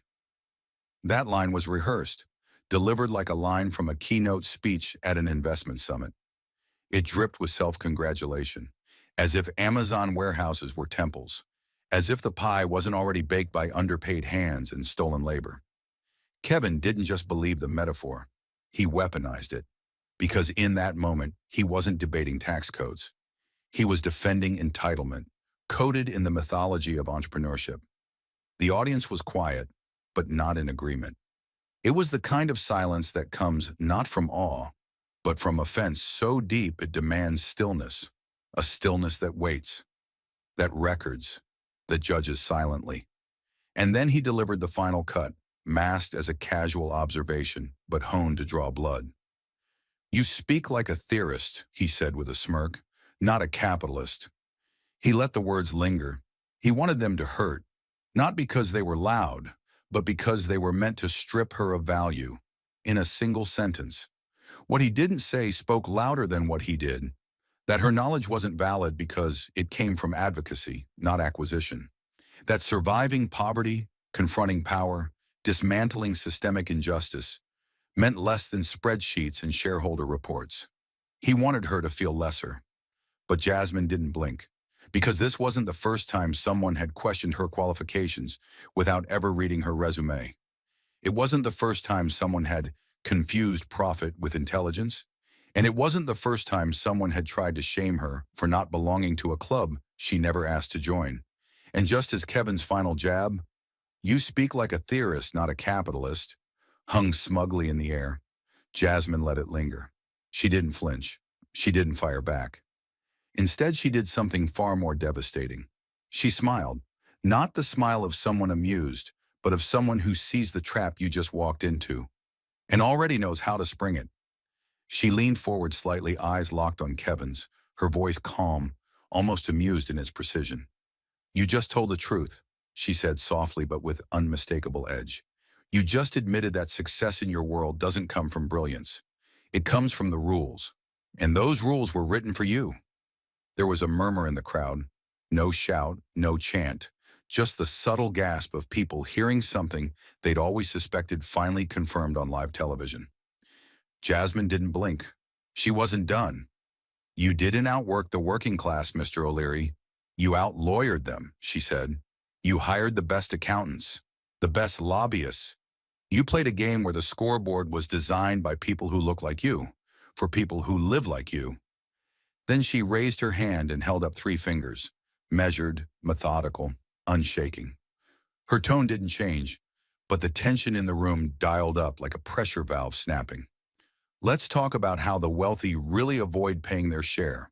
3 things. She dropped the first finger. 1. The step up in basis loophole. Her eyes moved across the audience. When billionaires die, their heirs inherit stocks without paying capital gains tax. The cost basis resets, and decades of untaxed profit vanish into thin air. The working class pays taxes every week. The wealthy, not even in death. Second finger. 2. Unrealized gains shielding. They borrow against their stock instead of selling it. No sale, no tax. They live off loans with single-digit interest, while ordinary people pay 25% on every paycheck. Third finger. 3. Carried interest. Private equity managers, some of the richest people alive, get taxed at capital gains rates on income. Not at 37%, like a nurse or a firefighter, but at 20%, because they lobbied for it, bought it, and defended it with every ounce of influence money can buy. Jasmine lowered her hand and looked back at Kevin, not with contempt, but with a calm that only someone who knows she's telling the unvarnished truth can hold. You didn't bake the pie, she said, voice low, steady. You bought the recipe, then rewrote it so no one else could use the oven. And for a moment, Kevin had no words. Because facts, real ones, don't flinch. And neither did she. And just as the final word left her lips, you rewrote the recipe so no one else could use the oven. Jasmine Crockett let the moment hang, heavy and still. There was no applause, no noise, just the sound of the audience breathing shallow, waiting for whatever was coming next without knowing why their instincts told them. This isn't over. Her posture didn't change, but her tone did. What had been righteous clarity now shifted into something colder, sharper, like a switchblade flipped open beneath the table. I wasn't going to share this tonight, she said, her eyes flicking to the moderator just long enough to register jurisdiction. But since we're talking about the truth behind how the game is played, the pause wasn't theatrical, it was strategic. She didn't reach for rhetoric. She reached for something real. From the folder beside her, she slid out a single document, white paper, plain header, no logos. But what it carried wasn't weightless. It was dynamite wrapped in restraint. She held it up, not to flaunt, but to confirm. One sheet, one line, and 1,000 unspoken stories behind it. Her voice dropped half a register, not low in volume, but heavy in gravity. Quote, "We don't evade taxes, we avoid them. That's what the laws are for." There was a pause, a longer one, not because she needed it, but because the audience did. Then she leaned in slightly and said the next sentence like it was a verdict. You don't need to cheat when you've already paid to shape the rules. The silence that followed wasn't just about what was said, it was about who said it. She turned to Kevin now, fully for the first time that night, not as a debater, but as a witness facing the bench. Those are your words, from a closed-door investment forum last spring in Miami. The auditorium didn't erupt, it froze. There was no performance, no defense, just the collective realization that something unrehearsed had entered the room. Kevin's shoulders stiffened, just slightly, the kind of movement that cameras catch, the kind that lawyers notice. But he didn't interrupt, because what Jasmine had placed on the table wasn't opinion, it was evidence. She continued, not with rage, but with a quiet precision that burned worse. This wasn't leaked by an enemy, she said, eyes scanning the stunned audience. This was sent to me by a junior analyst in that room who couldn't sleep at night, knowing what you were calling strategy, while people like her father were being audited for $900 in back taxes. No exaggeration, no screaming, just math and conscience, printed in black and white. Jasmine's delivery never wavered because she didn't need to dramatize a reality that was already morally unthinkable. You told the truth behind closed doors, Juan, she said, every syllable steady. I'm just bringing that truth into the light. And then she did something that said more than a dozen punchlines ever could. She took that piece of paper, The one that held his words, his logic, his indifference, and folded it, slowly, deliberately, then placed it flat on the table in front of her like a case file marked Exhibit 1. She didn't slam it, she didn't wave it, she didn't need to, because the weight of it, the implication, the hypocrisy, the unshakable truth already had. And after placing that folded document flat on the table like a weapon left on the battlefield, Jasmine didn't pause to soak in the moment. She pivoted again, calm, deliberate, deadly, and this time, she came armed with the one thing Kevin O'Leary couldn't spin with metaphor or charisma: numbers. Cold, indisputable, government-certified numbers. Her voice didn't rise. It compressed, like a storm collapsing into itself before unleashing. She looked at the audience, not as a performer, but as a witness testifying, one more time, for the people who were never in the room when policy was written to protect the rich from the reality the rest endured. "You've heard the stories," as she said. "Now let me show you the system behind them." Behind her, the screen flickered to life. No music, no dramatic cue, just a clean, black and white bar chart filling the wall behind her, like a mirror turned toward the country's conscience. At the top, in bold, "Effective tax rates in America. Who pays what?" She turned, pointed to the first set of bars. "This is the average American household," she said. "Working parents, teachers, firefighters, small business owners. They pay, on average, between 22 and 30% of their income in taxes." The bar climbed steadily upward, tangible, towering. You could see it, you could feel it, the weight of withheld paychecks, the sting of April filings, the invisible bruise of every grocery trip adjusted for what the IRS would eventually reclaim. Then she pointed to the second set. The bar barely reached halfway. "Now," she said, "let's look at billionaires." Her voice sharpened, not angry but clarified, like a camera lens snapping into focus. They pay an average of just 8%, and many, if their wealth is tied up in unsold stock, pay nothing at all. The silence was devastating, not because it was quiet, but because it was undeniable. This wasn't a theory anymore. It was a rigged blueprint laid bare in front of an audience that had always suspected, but never been shown with such precision, just how deep the tilt ran. "This isn't about loopholes," Jasmine continued. "It's about a system designed, intentionally, to punish labor and protect capital." The next slide loaded. Title: Tax Cuts and Jobs Act, 2017. Who benefited? A pie chart, lopsided, almost grotesque in its imbalance. She stepped slightly to the side so the audience could see every color, every slice. This legislation, sold as a middle-class tax cut, delivered 83% of its benefits to the top 1% of earners. 80. 3. She let the number fall like a steel hammer. "You were told it would help you," she said, now locking eyes with someone in the third row, a young man in a maintenance uniform. "But you got crumbs. They got yachts. You got a one-time $700 bump. They got a permanent, generational windfall." Another click. A new graph. Now the contrast was side by side. Effective tax rates by income tier. "The top 400 richest Americans," she said, pointing to a sliver of color near the bottom of the screen, "pay a lower tax rate than a public school teacher. Lower than a nurse. Lower than a soldier." The words struck not like accusations, but like verdicts. The kind you can't dismiss once they're read aloud. The kind that doesn't shout, but instead sinks into the bones. "You're taxed on your labor," Jasmine said. "They're rewarded for their assets. You're taxed every Friday. They defer for decades, borrow off their gains, and never sell." Her voice hardened, not louder but heavier, as if every line had to carry the weight of the millions who would never be able to speak into that mic themselves.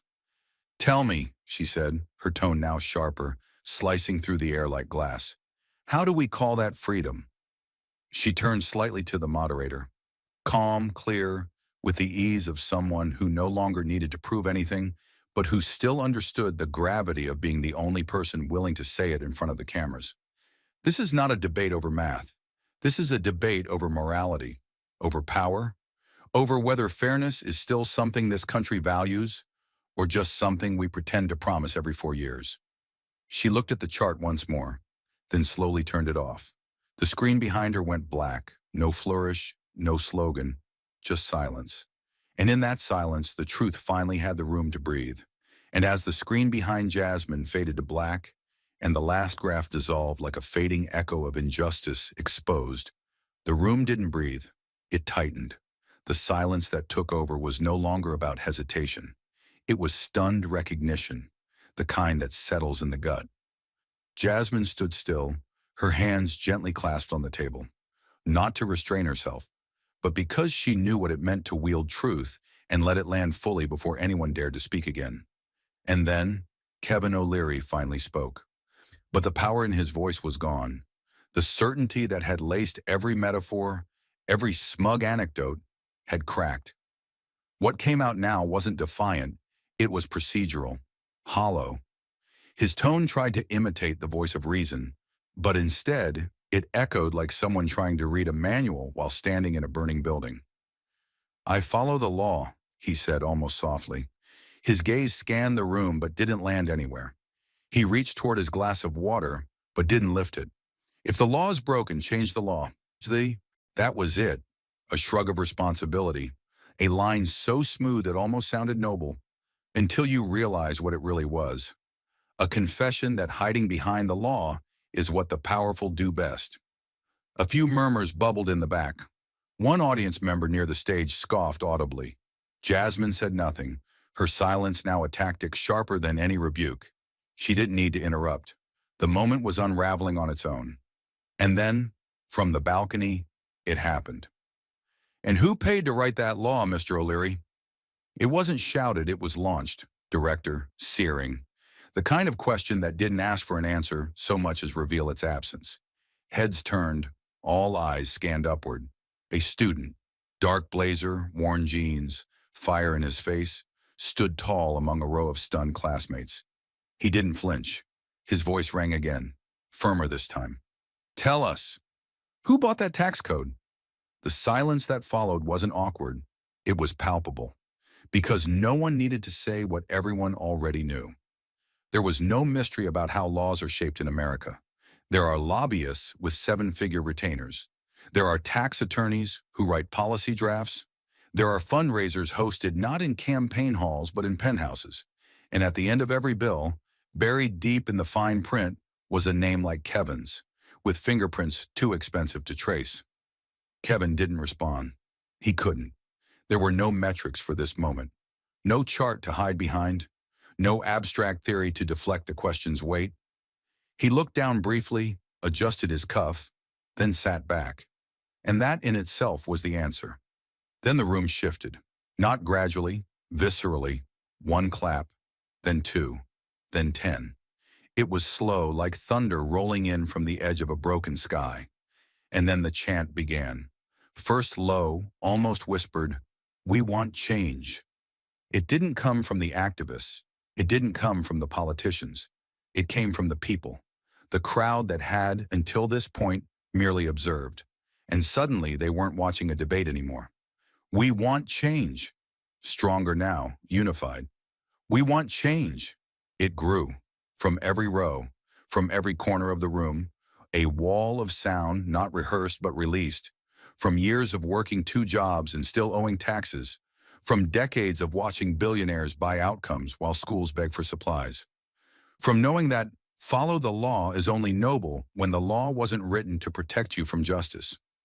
Kevin sat frozen, eyes wide, lips slightly parted. For the first time that evening, the camera didn't catch a man delivering lines. It caught a man losing narrative control. And there was no recovery plan for that. The moderator tried to lean forward, perhaps to regain structure, but the crowd had claimed the floor. "We want change." The words bounced off the stone arches and wood-paneled walls of Harvard's grandest hall, not as a slogan, but as a reckoning. And Jasmine? She didn't lift her hand. She didn't bask in the applause. She didn't need to. She stood still, spine straight, shoulders relaxed, not victorious, but vindicated. She had come to tell the truth. But what she had ignited was a movement.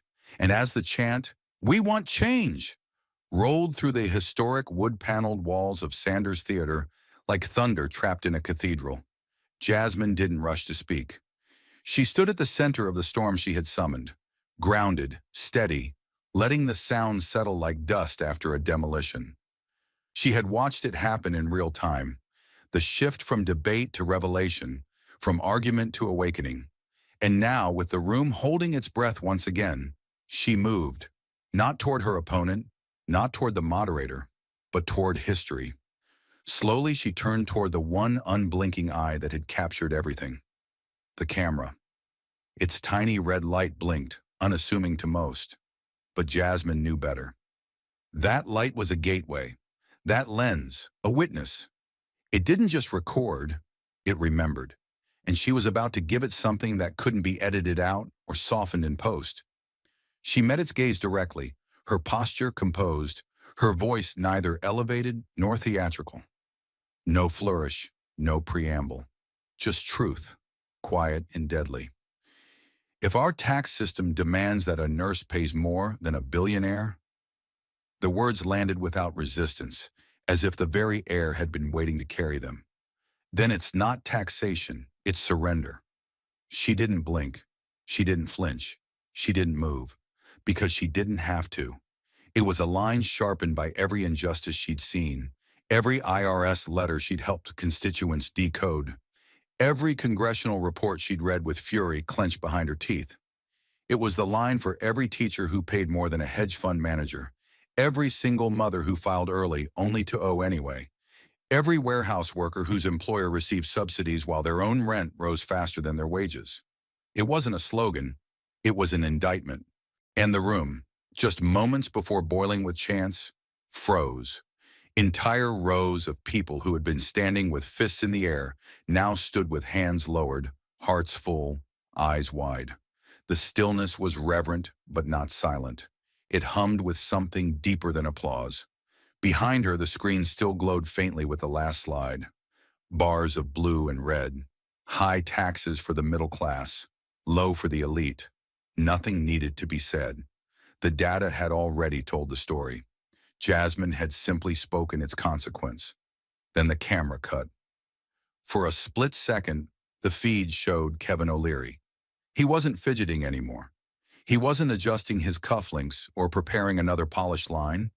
His head was tilted downward, shoulders slightly hunched. His face, so animated earlier, was now blank, caught between calculation and something that looked dangerously close to resignation. He didn't speak. He couldn't, because the narrative he'd walked in with had evaporated. And when the oxygen of influence disappears, even the wealthiest men struggle to breathe. The crowd noticed. They always do. The moment a man who built his empire on confidence loses his footing, it echoes louder than any applause. Still, Jasmine didn't turn to look at him. She stayed facing the camera, even as the audience shifted again. People sitting back down slowly, others wiping tears, students glancing at each other as if to ask, did that just happen? And the answer, of course, was yes. Then almost reluctantly, the moderator leaned forward into his mic. He cleared his throat once, looked left, then right. The pages in front of him, once neatly stacked, were now useless. The knights prepared questions, charts, rebuttals. None of them could survive the gravity that had just consumed the room. His voice came quiet, measured, controlled but not dismissive. He was, for the first time all night, humble. We'll need to end the session early tonight due to overwhelming audience reaction. No one booed. No one questioned it, because everyone understood what had just happened. This wasn't a walk-off moment. Jasmine hadn't destroyed Kevin O'Leary. She had exposed the architecture he stood on and let it collapse under its own weight. There was no need for further comment, no mic drop, no last word. Because when a single sentence speaks for a generation, the wisest thing you can do is let it echo. And though the moderator had closed the night with a stammered sentence, in a bow to overwhelming reaction, the story wasn't over. In fact, it was only beginning.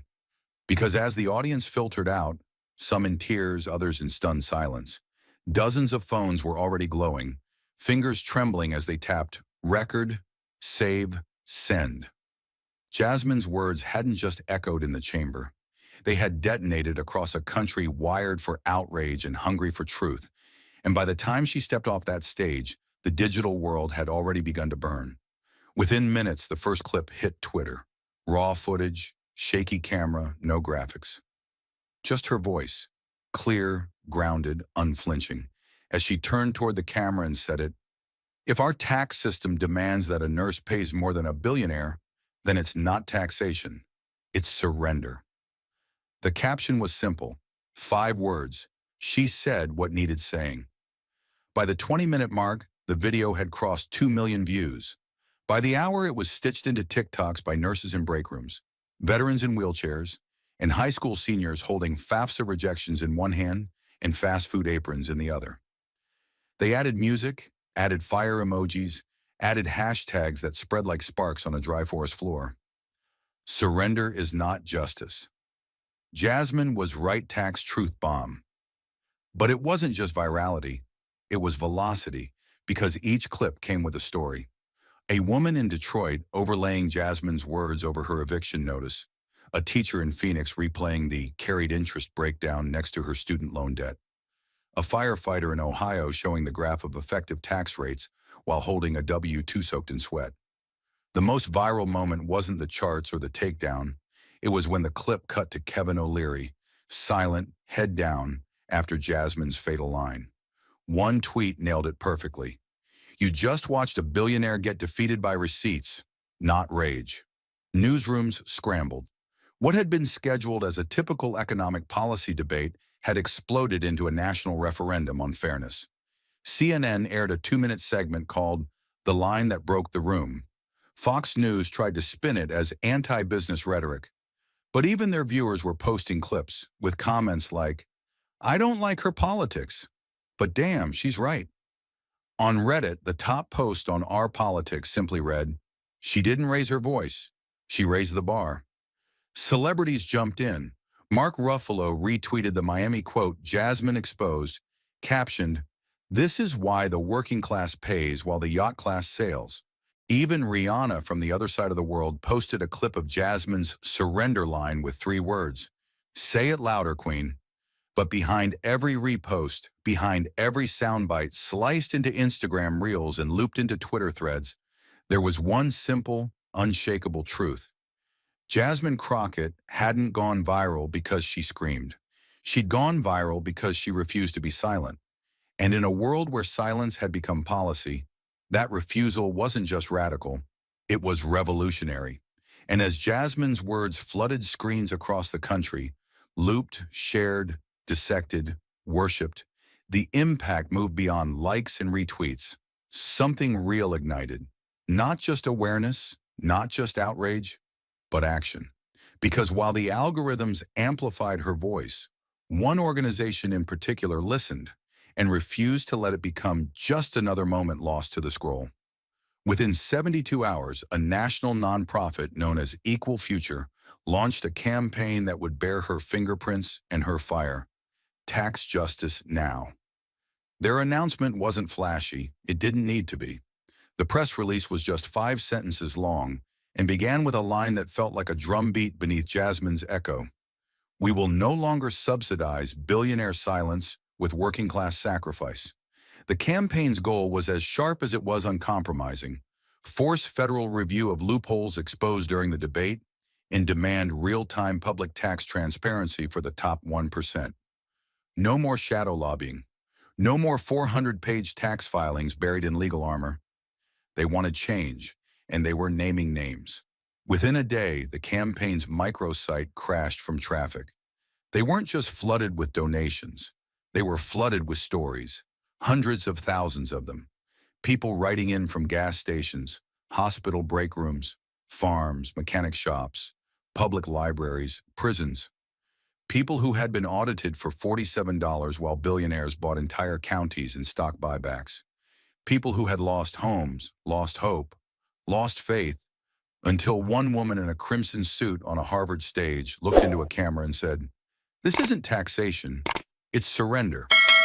That line became the campaign's official tagline, printed on T-shirts, projected onto city walls, stenciled in chalk on courthouse steps.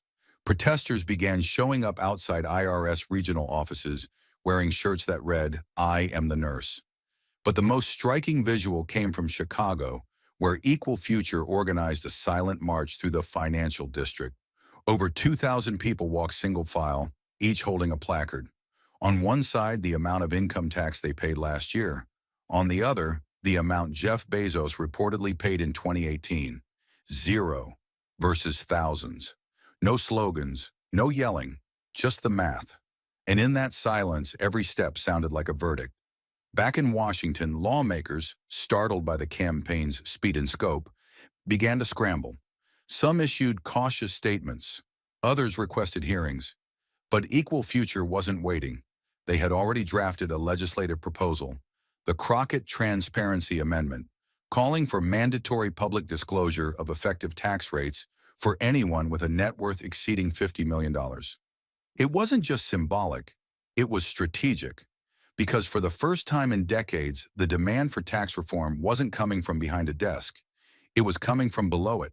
And in every press conference, every Zoom webinar, every rally under rain-soaked Capitol steps, one face kept appearing, not to speak, not to lead, but as a reminder. Jasmine Crockett, her hand raised, her voice calm, her words etched into the bloodstream of a movement that no longer needed permission to exist. Justice had a campaign now, and it carried her name. And as the movement ignited by Jasmine's words surged into the streets, into inboxes, and into legislative dockets across the country, the world waited for the man on the other end of her fire to speak.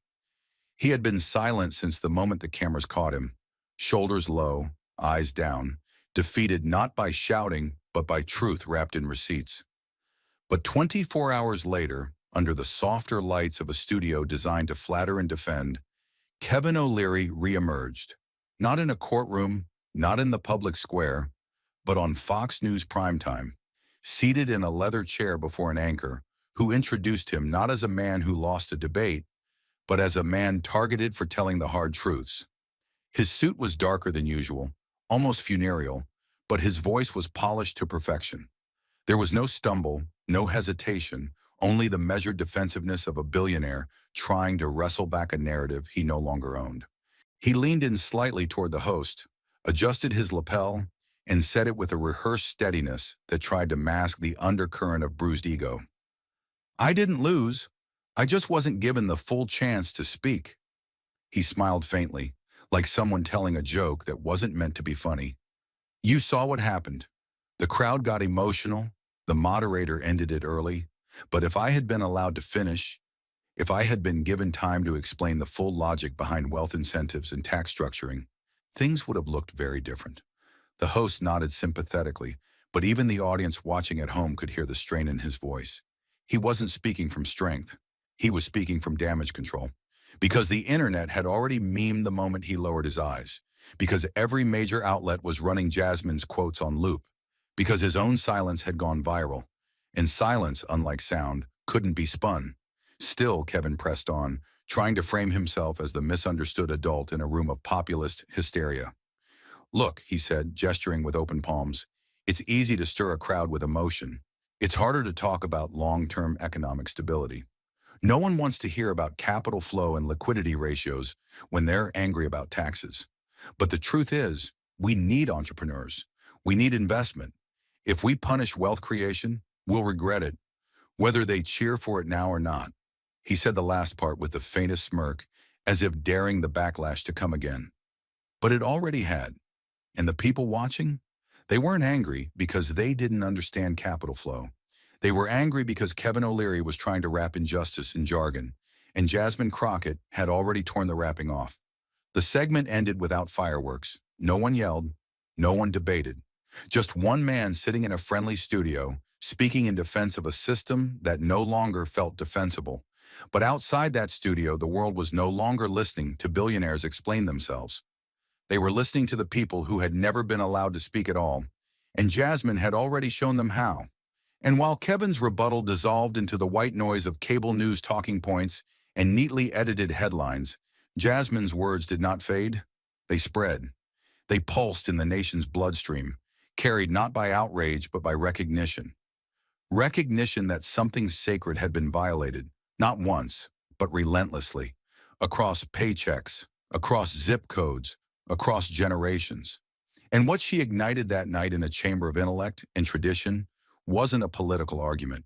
It was a reckoning, one that would force a country to ask itself a question far more dangerous than, what now? The question was, who are we? The lesson she left behind didn't come wrapped in applause. It came wrapped in pain. Because this wasn't the story of a politician outsmarting a billionaire. It was the story of a nation looking in the mirror and seeing, for the first time in a long time, what fairness actually isn't. We like to pretend the system is imperfect but fixable, that the cracks are small, that reform is always just one more election away. But Jasmine didn't come to patch cracks. She came to show that the house was built uneven, by design. That when a nurse pays more taxes than a billionaire, that's not a flaw.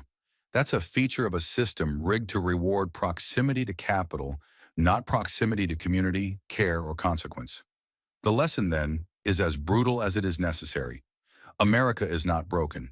It is working exactly as it was built, and that is the problem. Jasmine's story is not just one of resistance, it is one of exposure, of unmasking the deep contradiction at the heart of modern democracy. That we promise equality but legislate inequality. That we celebrate labor but subsidize wealth. That we idolize bootstrap stories while shredding the very ladders meant to help people climb. In every city, there are people who work themselves to the bone, who pay more than they can afford, who never ask for favors, only fairness. And in that chamber, Jasmine didn't speak for them. She spoke as them, a woman who knew the weight of silence, a woman who had been told to wait her turn, to smile while being dismissed, to be grateful for a seat at a table that never fed her.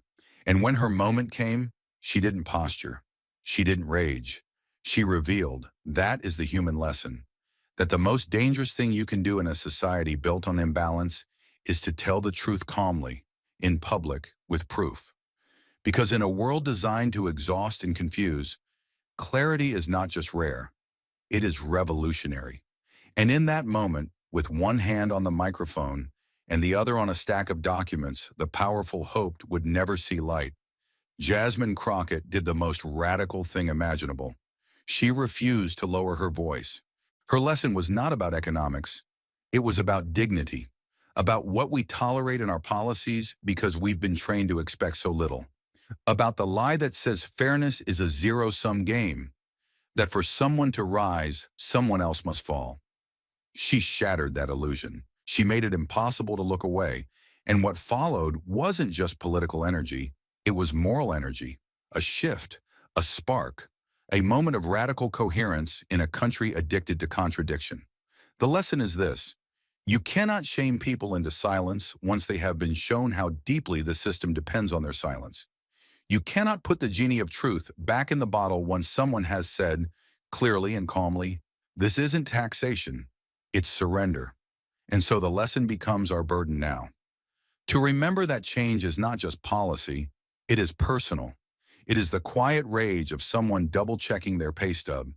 It is the invisible pain of the retired veteran opening another IRS envelope. It is the moment someone stops accepting that working hard and losing anyway is a virtue. Jasmine's words did not end when the debate ended. They entered the bloodstream of a wounded country, and the heartbeat they touched has not stopped. Because when one woman in one room tells the truth with nothing but facts and fire, it's no longer her story. It becomes ours. And now that the illusion has shattered, now that Jasmine Crockett's voice has carved its way through the polished lies and profitable silences, we are left with something most people fear more than injustice: the truth. Raw, unfiltered, undeniable.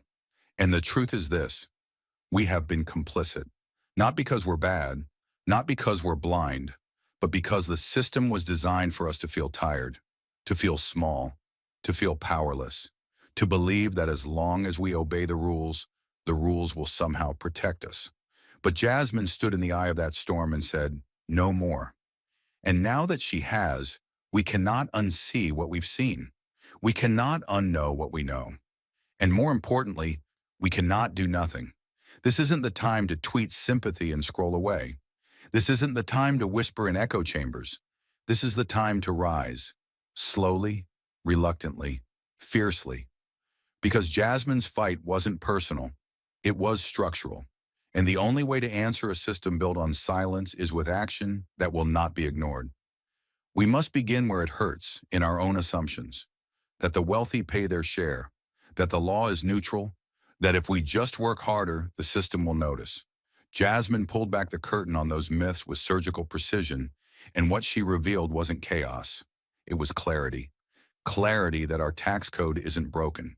It's built to reward the few, to burden the many, and to punish those too honest to cheat. And clarity demands response. So what do? We mobilize, not with hashtags alone, but with strategy, structure, and stamina. Start local. Ask your mayor, your city council, your school board. Where does the money go? Who's benefiting from the tax breaks in your zip code? Who owns the land your community can't afford to rent anymore? Look for the answers in public filings. Demand transparency, not as a courtesy, but as a right. Then move up the ladder. Call your congressional representatives. Write, tweet, show up at their events. Don't ask vague questions. Ask with the specificity Jasmine demanded. Why do billionaires pay 8% while my neighbor paid 27? Why are corporations getting credits for automation while teachers buy supplies out of pocket? Why is tax reform always framed as impossible when the loopholes were written by human hands, signed by human pens, and passed in buildings funded by our labor? And don't just challenge the politicians, challenge the narrative. The myth that tax cuts are jobs. That investment means fairness. That success justifies silence.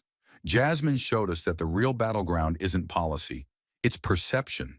And perception changes when we stop whispering and start declaring. Declare your story. Tell it loudly. You paid too much? You were audited for pennies while billionaires took losses as write-offs? You worked 3 jobs and still owe more than Jeff Bezos did in 2018? Say it, post it, send it. And when they tell you it's just how the system works, ask them who designed it that way and why they think that system deserves your respect. But action doesn't stop at confrontation. It must be paired with creation. Support nonprofits like Equal Future that launch campaigns in Jasmine's name. Volunteer for tax justice organizations. Create art, music, video, whatever speaks truth to the lie that poverty is a personal failure. Show the charts, show the faces, show the math that makes injustice a machine. Let your creativity become a weapon in the war against apathy. And vote. But don't just vote. Vote informed. Research tax platforms. Ask where candidates stand on closing the step-up basis loophole, on taxing unrealized gains, on exposing corporate shelters. Vote not for parties, but for policies. Vote not for slogans, but for systems built to lift, not to exploit. Do not wait for another Jasmine. Be her, in your community, in your workplace, in your family. When someone says, that's just how taxes work, challenge them. When someone says, there's no other way, show them there is. And when someone tells you that demanding fairness is unrealistic, ask them why billion-dollar tax credits are somehow not. This moment is not about politics. It's about decency. It's about how long we will allow a system to remain unchanged because the people it hurts most are too exhausted to fight, and the people it benefits most are too protected to care. And yes, it will take time.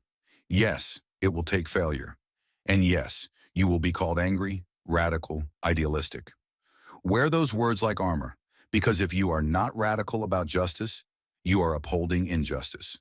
If you are not angry at this tax code, you are asleep inside a burning house. And if you think change is impossible, then you have not been paying attention to what one woman with a microphone and the truth just did. So don't just applaud her. Follow her. Speak like Jasmine. Stand like Jasmine. Demand like Jasmine. And refuse, utterly refuse, to be silenced by wealth, distracted by polish, or tamed by tradition. Because the real surrender isn't in paying too much. It's in accepting that you always will. Don't accept it. Act. Thank you for watching until this moment and for standing with us on this journey for justice. Your support means everything. Like, subscribe, and turn on notifications so you never miss what's next. And we'd love to hear your thoughts. Leave a comment below and let us know what moved you most in this story. Together, our voices make a difference.